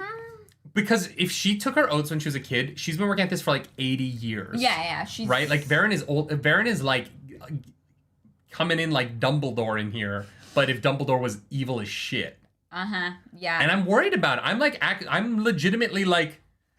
It's just the way she took over here was so slick, but that I was like, oh, girl, are you evil? I'm so mad that you might be right. And I might be wrong. I'm totally down. I might be wrong, but like, I don't know. Yeah. She encourages the Aes Sedai to think very clearly the wrong thing here. Yes. Yeah. Yes. Now we ut back to Perrin into the most important conversation of the chapter. And Perrin is like, hey, yo. Perrin is sweating like crazy. I love this that Perrin is sweating through his jacket here. He's so nervous. Yeah. And he can hear through the door as they're approaching Fael and her mom. Yeah, and so they're talking to the mom, and the mom is like, you better be rough with my daughter. You better spank her. You better like... No, before they get in there, they literally hear slaps. Oh, yeah. They walk through the door, and each of them has like a red handprint on their cheek. I was like, mommy... That they completely ignore. Mommy, daughter just slapping one another? Okay, that seems unhealthy, but okay. Yeah, nothing about Zendaya seems healthy. No. Yeah. No. And so Perrin stands up to her. Yeah. Perrin is like, hey, woman. Shut up. I love your daughter. That's all that matters. And mommy is like, all right. Yeah. And then Davram is like, they're together. And she's like, well, if my husband says so. And I'm like, wow. This is like this scene was the most erotic scene between a a couple. family. And, yeah. And I know. There was too much sexual tension going on. I know. It's like, and he's like, wow, she's hot. And if Fail looks like that when she's older, I fucking nailed it. Wait, that is the best part of the chapter. He's like, I am so lucky. Yeah. And he's like, I should not be thinking that about Fail's mom. Oh my God. And I was like, what is happening? Like, y'all, remember when we started this and people are like, yeah, the books are not that horny. These books are horny. I would have loved a like point of view chapter in Harry Potter where Harry Potter looks at Mrs. Weasley and is like, yo, if Ginny looks like that when she grows up. Oh my God. Yeah. Perrin is such a frat bro in this moment. He's like, okay, she's got good genetics. She's going to age well. Mommy, yes, please. Caleb, thank you for that super Caleb, thank you. chat. What are you doing, stepmom? Yeah, it is like very much that kind of vibe, which is weird. The one part that was like a little cringy to me is that she's like, oh, a woman's got to be tough on a guy and he's got to like beat her down and make her know that like he's the boss. And I was like, what the fuck? And that's how women are happy, apparently. Oh my God, the porn bots are in full force today. Yeah, they're on it. Which is crazy. Do you guys, we can go to like, because we hide the user from our channel, right? I can go to my hidden from channel list. It's so many, and they all have the exact same name. I don't understand how YouTube doesn't catch it and ban them. I know. It's crazy to me. But Fail's mom has got it going on. She's all that I want, and I've waited for so long. Well, no, he's happy with Fail. Fail's hot. It is kinky. It is very, very kinky. Yeah. So what I really appreciate about this though is that both of these couples leave, and we only know what one couple does immediately after. But both of these couples leave and go boink immediately. You know what happened. Yeah. The porn bots are wild. Yeah. It is. You know, everybody got down and dirty after that meeting. Well, and I love that Perrin cannot take off Fail's clothes without ripping the buttons off. I'm like, Perrin. I'm like, either it's a really bad sewing job that they just fall off. But like, Perrin, dude, or like, you're a blacksmith. You should be somewhat like good with your hands. You know what I mean? Like, I'm like, dude, figure it out. Mm-hmm. I have big hands. I'm a big dude. I have never ripped buttons off. Well, actually, no. I have ripped open someone's shirt before. But I've never like fumbled with a button so hard that I ripped the button off. Well, to be fair, she like turns. And so he's just got a grip on it, you know? Disappointing. I'm disappointed in Perrin here. Be better about this. Perrin is going to learn how to use his hands better. I do like, though, that she rips his shirt off of him, literally. Yeah. Wow, this is steamy. And then they fuck. Yeah, pretty much. Oh, also... and lots of grandkids, yes. Yeah, Demira wants... or not Demira. Dayra. Right? Oh my God, why the fuck are all of these names? It's Davram, Bashir, and Diarra. Diarra wants 6 grandkids. And Perrin's like, yeah. We'll get to that later. Right now, we're fighting the devil. Yeah, but Faila's like, okay, but soon though? Soon though. I don't know if you remember this, but we're fighting the devil at the moment. These books are wild. So then we come back to Demira, and we get the conversation with Varen. She wakes up. Steven, her warder's really upset because he wasn't there to protect her. And like... Gotta do a better job, Steven. I don't know what to tell you. Get it together. And, Varen takes over, and I think Varen might be evil. Uh-oh. Yeah, that's gonna be spicy. Also, we learned that the Aes Sedai aren't stupid, and they realize they can't trust, about this one thing. They realize they can't trust Min. They're like, Min is definitely not on our side in this. I don't know, the Aes Sedai kind of... Glenn, thank you for that super chat. They're wearing essentially 18th century clothes. That's true. The sewing is probably not great back then. Yeah, it's not... I just feel like Perrin's ripped off her clothes so much, you think at this point he'd have learned. You know what I mean? They spent 2 books fucking in the back room. Like, he's just got to practice with buttons. Come on, Perrin, get your shit together. Yeah. Who's going to invent the zipper? Elaine? Elaine, are you going to invent the zipper for us, The zipper's at Terangrial. Yeah. Very useful. So, chapter 47, we're done with Caemlyn. We're stuck in Abu Dar for the last 2 chapters, y'all. Yep. Chapter 47, The Wandering Woman. That's what they called my first love, because she cheated on me. Matt has been... Oh my God. Wow.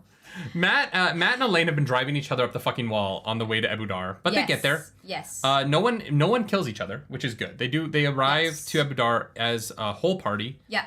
Elaine wants to study the Terangrial, and Matt is basically like, go fuck yourself. And Elaine does not take to that too kindly.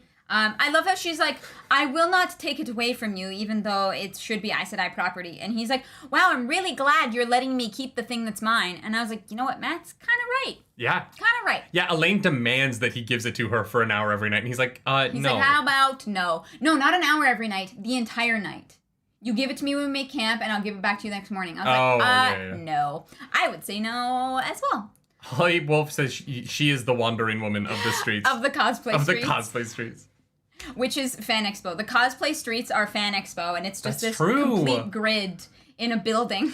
Yeah, you called it. Matt literally died for that thing. Eric, you're not wrong. Oh, yeah, no, I would not give it up either. He paid the price. He paid the ultimate price for that. Yes. Yeah. So Matt, we learned that Oliver doesn't like Avienda, but we already knew that. But we knew that. He doesn't like Brigitte. And I don't know why. Well, because they're friendly. Yeah, I think that you're right. Oh, about your prediction? Him being your prediction that Oliver is going to be what's his face? Not Grendel. Girdle? Whatever. I still don't think the timing of that works, but you might be right. It would be weird. But it's weird that are Oliver and Brigitte going to be like enemies to lovers?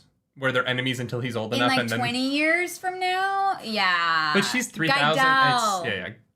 Yeah. Girdle, Girdle. Girdle Kane.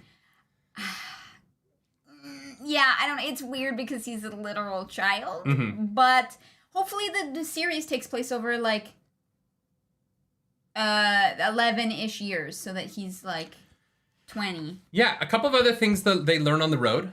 Tom reveals to Matt and the co that Elaine has revealed that Brigitte is her warder to the other Aes Sedai. And so far, no consequences? Well, no, but she didn't, because she's like, oh yeah, after I became full Aes Sedai, I bonded this woman. Yeah, I chose right away. And they're like, wow, normally people take like years to decide. Or choose a man. And also, she's a woman, so... Yeah, it's interesting to me. I wish that this had been on screen. This is another thing that, like, this is a conversation that happened off screen where I was like, oh no, I would have liked to seen people reactions in the moment. Yeah, literally. Because this feels like a really big deal that they're like, it happened, whatever. And I'm like, no, that's cool shit. This is important. Don't skip that. Yeah. And I'm a little upset we didn't see this moment. I agree. I think that maybe we'll see some like fallout of that moment with certain Aes Sedai, but yeah, it just seems like it was like oh yeah, that happened, whatever, moving past it. Having said that, I wish that we could have seen Elaine have to do a fake ceremony. Like, I think it would have been really funny for... You can't, though, because they would have noticed her not channel to do the thing. She can't bond her twice. No, but she would have had to, like, channel into Brigitte, but, like... And, like, fake the weaves. It would have been a cool moment to have it be an Elaine POV, where it's in her head, and she's, like, trying to figure out how to make the weave look like the Bond weave, but it not actually be the Bond weave, because the Bond has already happened. Like, that would have been a fun scene. Right? That should be in the show. They should do it that way, where Elaine is like weaving air and spirit trying to do it really quick so that it looks like she bonded her, even though she's already bonded. Yeah. It would have been a fun scene, okay? Okay. Faking it for the Aes Sedai. You know, like you fake it when we're together at night. Wow. Wow. I mean, that was such a self-burn. I don't even know what to say to it. Look, I'm a Sag boy, okay? Yeah, very clearly. Look, I can only joke about that because it's not true. Men who actually have women fake it with them can't joke about that because they're insecure. And insecurity is definitely not my problem. No, you're very confident. I am too honest is my problem. No shame here, guys. No shame. It's fine. It's only on the internet forever. The things that I say. Whatever. You've said worse things, to be honest. I have. That's why I don't have shame. I do like that the one warder the warder that's there accepts Brigitte like right away though. Yeah, I think the warders are like, oh, you're a warder. Cool. Get over here. Let's do it. Yeah. The moment where Matt is like, she might make a good warder if she can actually shoot her bow, and Jewelyn loses it. Jewelyn is like and Tom's like, yeah, I think she can shoot her bow. She's all right, you know? Just a guess, because they know she's Brigitte. Well, and they've also like traveled with her in a circus where she was like literally shot the wheel. Yeah. But the Jewelyn losing that moment brought me a lot of joy. Very that was really well written. Well done. And they kind of it kind of just goes like this, where the Aes Sedai are constantly channeling at Matt, and Matt like is like, don't react. But they channel at him so much that one of his guys has to put a cream under his thing because he has frostbite. Yeah, because the thing is so cold. He Don't gets let fucking them frostbite. in. Don't let them see. I was like, all right. I was like, how cold does that thing get? I thought it was like a little chilly, but apparently it becomes like fucking like ice. I don't know. I didn't have a good place to go on that sentence. I was gonna try and come up with something funny, and then I couldn't. Oh no, you know what it is? It becomes the oh my god, this is gonna be such a specific reference, but it becomes the rectal ice cubes from Blue Mountain State. Yeah, I know. Didn't. Okay. That's one of the weirder arcs in Blue Mountain State, where they shove ice cubes up their asses, so that they can stay on the field longer, so they don't overheat. Yeah. Okay, that's interesting. I have no idea what that is. If you've never watched Blue Mountain State, go watch it. It is one of the funniest shows. Yeah. Oil change! Yeah. It's an oil change. Go watch Blue Mountain State. It's so good. It's so good. You gotta cool down his core. Exactly. Oh my god. Okay, yeah, no, I hate this. So they get to the palace in Abu Dar, and Matt is like, before the Aes Sedai can like tell him what to do, he's like, we're gonna go stay in that inn, bye. Yeah, see you later. literally. Yeah. And the dice in his head stop rolling when he gets into the inn, away from the Aes Sedai. Yeah, very Interesting. suspicious. Interesting. Because, like, I don't know what would have happened if they had, like, gone to the palace with them, but... I don't know. Do you think that there's going to be a Court of Nine Moons or some shit in there?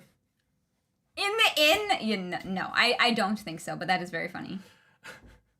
Oh my god. I am pleasantly surprised how many people in chat know Blue Mountain State. Oh. I have found my people. Thank you so much.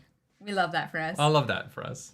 Yeah, and Matt's like, oh, well, luckily the serving woman is pretty. It's like, Jesus Christ. If you're like nerdy, it feels like you've been rushing a little bit here. Yeah, it's because we're at 2.5 hours on and we still have a full ass chapter to go. Yes. Mm-hmm. So sorry about that.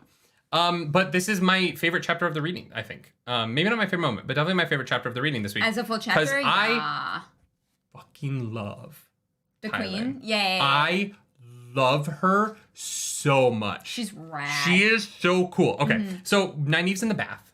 She's like scrub-a-dub-dubbing because the Aes Sedai, the two real Aes Sedai, as soon as they got in front of the queen, they kicked her and Elaine and Avienda away. Well, no, they met with the Aes Sedai, her advisor Aes Sedai, and were dismissed by them.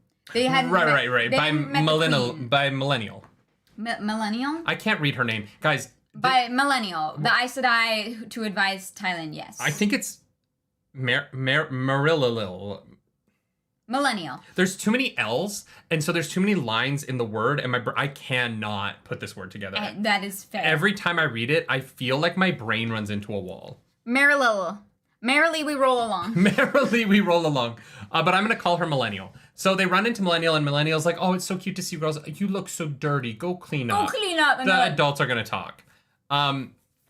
Yeah. Mm-hmm.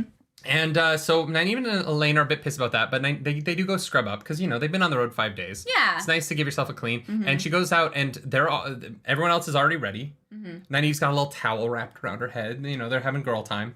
And yeah, they have a little chat about what they're going to do here in Abu Dar. And while they're doing that, someone comes in and is like, hey, the queen wants to see the 3 Aes Sedai.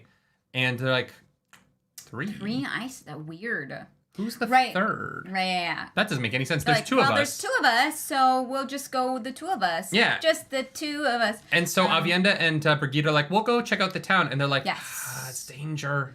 Danger, but also it's Brigitte and Avienda. Like, this is where I really like Nynaeve. This chapter is the best Nynaeve's ever been.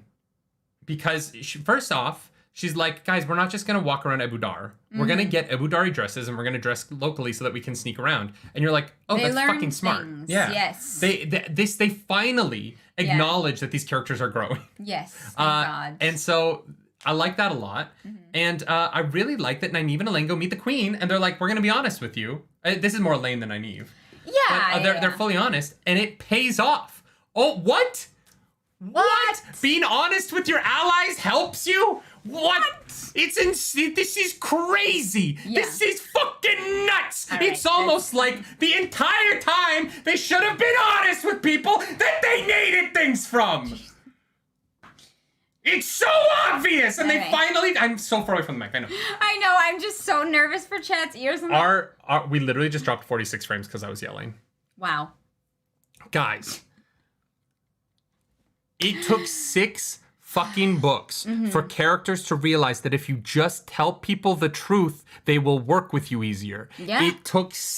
We have read like 700,000 words, and they finally were like, hey, maybe if we just like have characters talk to each other, they won't have to like fight all the time. What? Oh my god. Yeah. I was reading this and I lost it. I fucking lost it. I was like, finally, adults behaving like adults. Well, and they like suss each other out, right? Like they have a moment where it's like very formal, and they've been told that this queen is like very, very formal. And then she relaxes a moment and tells them there's some kind of expression about, I don't know, a knife in your back or whatever. Yeah. It's like kind of like weirdly, I don't know. And like Moraine had taught them, Elaine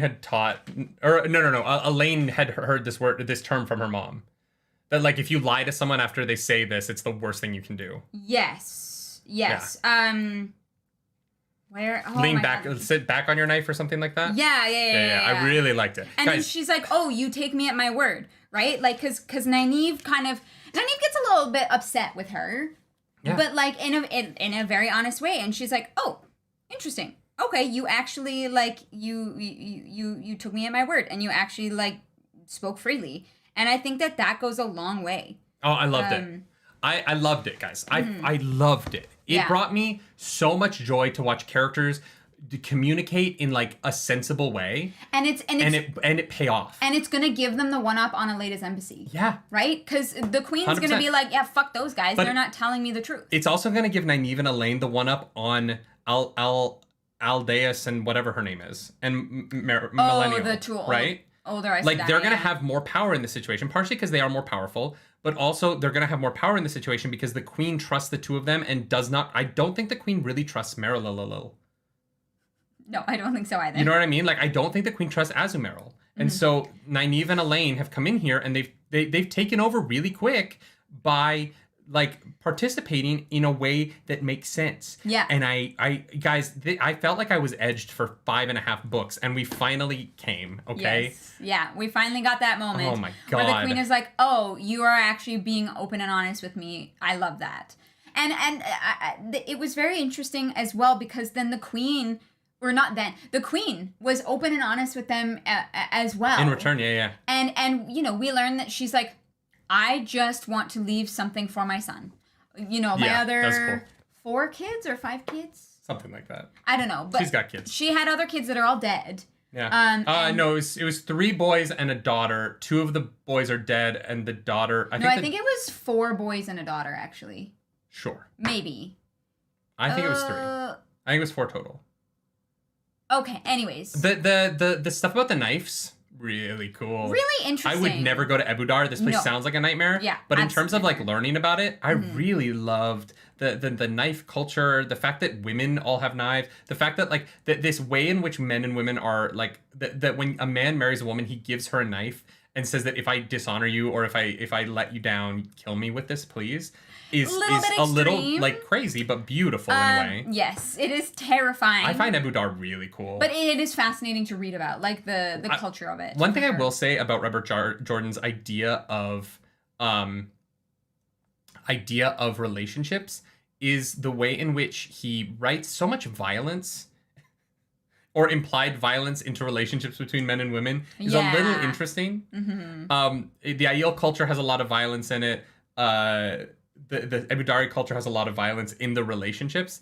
And I'm fine with it because it's cool to read. But there is times when I'm like, this world, it's amazing anyone lives past like 22 in this world. Oh, yeah. Because every culture is wildly violent. Yeah. They all kill each other. Josh, thank you for that super chat. Thank you for the super chat. Edging with Honesty sounds like the name of an MLM if they made sex toys. Yeah, truly. True that. Oh, man. Chad is bringing up that they run into Carradine in the hallway, which is true. They run into Jaichim Carradine. Jaichim. who is I really appreciate them being when they meet the queen. They're like, he's a butcher. You cannot trust him. And she's like, yeah, what the fuck am I supposed to do? I have to meet with him. Oh no, true. But like I really appreciate them. Nynaeve and Elaine are on it. This is a chat. They're on it. They're on it, and then the queen is honest with them in return, and it's great. This chapter was so satisfying. Like, I was like, oh, amazing. Like, thank you. This is what I needed. It was a great way to end the reading this week. I was, because I loved it. I love this chapter a lot. And Elaine shines, like I think we've talked several times about how Elaine sometimes isn't given enough to do or seems like a little bit bland. But these are the moments where I really love, like, when Elaine is in the room. She makes it super interesting. And she's like, my mom's pissed.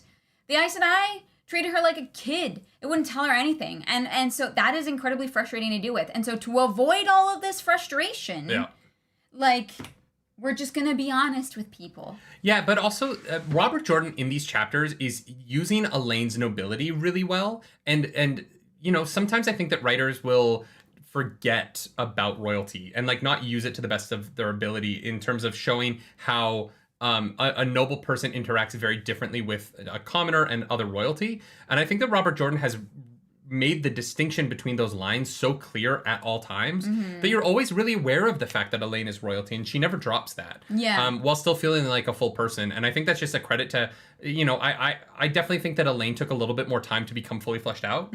I think the first few books, particularly in Great Hunt, Elaine's purpose really wasn't clear, and her character was very weak to me. And I think that right now Robert Jordan feels like he's humming full steam with Elaine and really has he has a real hold on who that character is. And it's so clear in how she is in every situation. And I really appreciate her. I think Elaine is really growing on me as a character. Me too. In a way where she was always kind of like the fourth Aes Sedai. You know what I mean? She was always kind of like the least important member of the group. Who was there because she was going to marry Rand one day. And now she's so much more to me than one of Rand's trio. She, we are seeing how she is going to handle Andor, and it gives me hope. In fact, I think that goes back to the very beginning of the podcast today, where we were talking about how I don't think Elaine is the most interesting of Rand's paramours. I think it's because I don't really care about her and Rand's relationship so much. That's what it is. It's them together, not her as a character. I am more interested in Elaine as ruler of Andor than I am in Elaine as one of Rand's girlfriends. You know what I mean? Yeah. And so I think that it's going to be interesting once they bring them back together, how I feel about that. Now that I really would love to see just Elaine become Queen of Andor, and that is her story, and what her journey as Queen of Andor looks like. Oh, yeah, I would love that. Without, obviously, Morgase is still alive, so there's problems there. But I'm more interested in her I'm less interested in her relationship with Rand than I am in everything else about her. Her relationship to Rand is the least interesting about her. Her nobility status and political prowess and the ability to make terangrials and study things, very cool. All of those, very, very cool. Yeah, she's awesome. But guys, the show's gone a bit long, so it's time to do highs and lows. We got to the end of the reading. Guys, next week is the end of the book. We're finishing Lord of Chaos. Yes. A couple things before we do high-low. Next week is the end of the book. We are going to do a reaction to the final chapter. Do might as well. Don't know how it's going to work yet. Don't know when it's going to be live. I'm going to have to edit it, and we have a very busy week. Yes, we cannot do a live streamed reaction. That will get us in trouble. So it is going to have to be, we will record it, we'll record ourselves and edit it down. Once we know what that is, though, it will happen. And we will let you guys know. We're going to premiere it so we can all do it together if you want to join for the premiere. Yes, and then if you... We'll give you a heads up. Yeah. Couple things. That is going to go live. Once we record it and I start editing it, I'll let you know how much work it's going to be. Yeah. It might go up before, it might go up after. Yeah. Then Friday, we have book club. That's the final chapters. We're going to end the book. And then because of us driving the next week, we are going to be doing a book club on Monday. Monday is the full book recap. 3 days after the final chapters. We're live, 11 a.m. again, full book recap. We're going to finish this. So we do have 2 more book clubs and a live reaction in the next 10 days. So please remember that Monday. I don't want you to miss it in case I want to bring it up so that everyone knows it's that Monday. We're going to be doing the full book recap. We're going to open up the questions tab now. Start getting your questions in for the full book. Okay, yeah. We obviously will not be going in there. We won't be going in there. We haven't read it. Spoilers. Feel free to write any spoilers for this book in there in questions. That's a good... I didn't think about the questions channel. But the questions channel is open now. for the next book. It will be. Or it will be today. As soon as we get that done. So I just wanted to get ahead of all of that Yes. because we are going to be away. And then y'all bear with us in terms of the schedule for the next book because we are going to Disney World for our anniversary. And so we're not quite sure when that next episode is going to be. So I'm sorry about that. We did want to give a heads up. We're going to try and do an episode from Disney World to start the next book, but we're not sure if we're going to have Wi-Fi for that or not. We will do a surprise test stream like we did for Jamaica to see if it can handle it. Yeah. Follow at Nerdy Wordy Book on Twitter or at Nerdy Wordy Book Club on Instagram. The schedule will go up there once we know. Yeah. We are doing book 7 next. I think we are right. Don't we do New Spring after book 10? Yeah, I think it came out after book 10. Unless something else happens, we'll keep you guys updated on that. Yeah. So having said all of that, it's time for highs and lows. The way that we do this is we start with Clarissa's high, then we do my low, then her low, then my high. We try and compliment sandwich this because when I was a kid at our dinner table, we would have high-low every day so that we could celebrate each other's highs and commiserate over each other's lows, bring ourselves a little bit closer as a family. And so, Clarisse, the question I want to know from you, what is your high? There's actually a few parts of this section that I really, really liked. Yeah, it was so great. It's kind of hard for me to pick a high. But I think the part that made me the most excited for about what is to come next was the conversations with the Queen. Okay. And her as a character, and her being candid about her motivations and learning about the Abu Dar like culture, like that chapter to me was really fascinating, and I think is a great way to like launch us into the next section. So I'm gonna say that is my high, although there were definitely many points in this section that I also really liked. So fair. I hate that Tylan and Teslin are both in the same place. Tylan and Teslin is so fucking mean. The names, yeah, I'm like, why? Yeah. So my low for this section, God, that's hard. The Aes Sedai in general, just kind of pissed. The Aes Sedai do a lot of dumb shit in this section that made me be like, come on. Yeah, for me. And granted, I think they're being manipulated by Varen because I think she's evil, but there were a couple times in this section where I was like, the Aes Sedai are just. No, you know what it is? All the power structure stuff with the Aes Sedai. Power structure stuff? I have slightly more inherent ability with the power than you. Yeah. So you have to like do whatever I say. Yeah. I didn't like that. Same thing for me. For my low is similar to the Aes Sedai, not even considering that it wasn't Rand who tried to kill them. Seems kind of weird to me. So that's my low. But what's your high? Perrin chapters. We got Perrin, and you know what? Let's go. He's still best boy. He Yeah. is still the Perrin that I remember, and the Perrin that I fell in love with. I love his relationship with Fael. I love Perrin. Perrin is just he's the character I see myself in the most in these books. Yeah. He behaves a lot like I think I would in these situations. Perrin is just a character who I really resonate with and who I adore quite a lot. I think that there's an element of the like small city guy who like goes out in the world. It changes him in the way that it changed Perrin, and I get it. Yeah.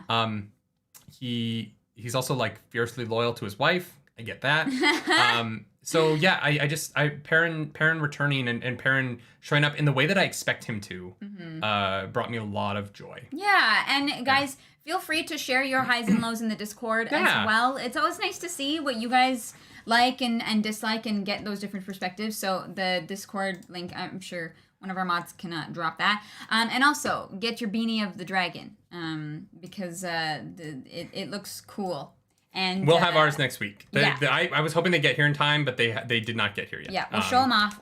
So there's the Beanie of the Dragon link. We will have ours next week. I think it looks really cool. And if you can be here for the live next week, that would be fun because it's my birthday. That's right, everyone. It is going to be Clarissa's birthday next Friday. So it's going to be hype in the chat. Yeah. Very excited for that. A couple of other things. Might be a slightly longer This, episode. it might be a little long. Yeah. I have a feeling next week's going to be a little bit long. I think we're going to talk about Dumai's Wells for an hour.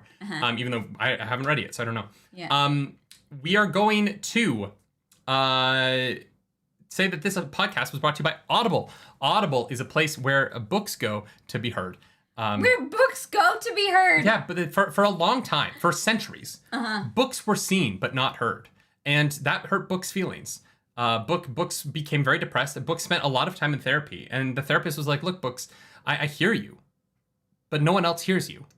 And so Books was set up on a date, actually, by their therapist, which is a little weird. It's a little bit weird when your therapist sets you up on a date. But Books was set up on a date with Amazon. And Amazon was like, you know what? I can help you with this. Oh my God. And thus Audible was created. And Books were finally seen and heard the way that they dreamed about. Wow. Since the printing press had been created. Wow. And so if you want to help Books with their centuries-long dream of being heard and not just seen, go to audibletrial.com/nerdynightly. And you can do that. You can hear those books and you can bring them joy. You can really fulfill their purpose and let them know they're seen and heard. Counterpoint. Audible, brought to you by the original oral tradition as opposed to the written tradition, because the oral tradition of storytelling came first. Audible.com/nerdynightly. What is the link? I forget it every time. Audible.com/trial/nerdynightly. Nope. Audibletrial.com/nerdynightly. There it is. I knew I was going to get there. Baka Karn wants to know if we're going to be reading the final chapter before doing the audiobook reaction. No, it's going to be a first time react. It's a reaction. Yeah. Which brings us to our next oral tradition, Smut Corner. That's right. Follow us on the internet. I'm at Nerdy Nightly. I'm at Clarus Pilaris. Like and subscribe. And Clarus, where would you add a sex scene into this section? Okay, there's it's so hard to many. because there's so many sex scenes in this section. There's so many, but like, oh my God, like Min just sitting on Rand's knee. I'm like, just fucking grab his mouth already. Like, it's such a tease, just like the little brush, because I'm like, just throw yourself on top of him, knock the chair over, and fornicate on the ground already. God damn it! Like, Avienda did it. So. I think Avienda and Elaine hook up. She's already naked. Well. I think Elaine is like, look, make it up to me by you have toe to me. You do, but I'm not gonna spank you. You're gonna eat my pussy. Yes. And she does. Yes. I think she does. A good time, and they learn. I don't think it's that good. Things. I think it's a little. No, it's like a learning experience. Yeah. It's okay. Yeah. They get better at it by book 14. Yeah, exactly. Hopefully. God, I hope so. Or maybe Elaine like does pick up the switch and like spanks her a little bit, and is like, okay, that was fun. I would have had Matt and Halima hook up. Matt and Halima? Yeah. He just fucks dark friends. Or dark friends. And like when he leaves, Forsaken. he's like, God, that felt like fucking Melhindra for some reason. I don't know why. Oh my God. Yeah. That was weird. It felt so much like Melhindra. Oh my God. So similar. Jesus Christ. Yeah. I would have, we cut to the Perrin Fail hooking up. I want Davram and, I wish they had like side by sided it so that as Perrin was like snapping off Fael's buttons, we cut over to Davram expertly. To their parents? But like expertly. He undoes those buttons like a pro. Davram Bashir is a gentle lover. He knows how for to the undress first a woman. 20 minutes, right? He has it all down. Davram Bashir, we're talking like 15, 20 minutes of foreplay. We're talking about 10 to 15 minutes of penetrative, explosive, perfect sex that ends with just an excellent cascading orgasm from both parties. And Davram Bashir, he gets it. He fucks. Yeah. That's me for this week. Just wishing that I could have read parents and their daughter having sex side by side, which is weird. That is weird. A little bit. But it's okay. They're fictional characters. It's fine. It's fine. That doesn't say anything about me as a person, I don't think. No, not at all. Definitely.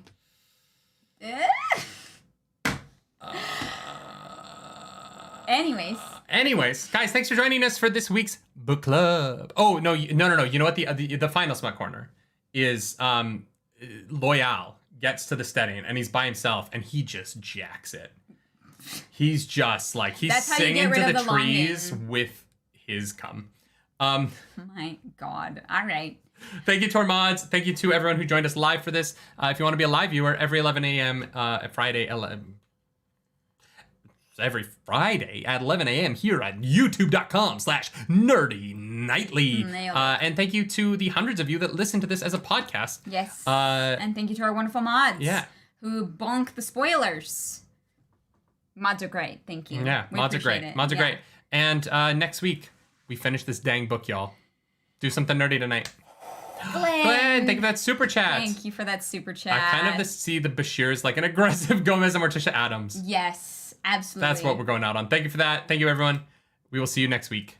Bye, guys. Bye.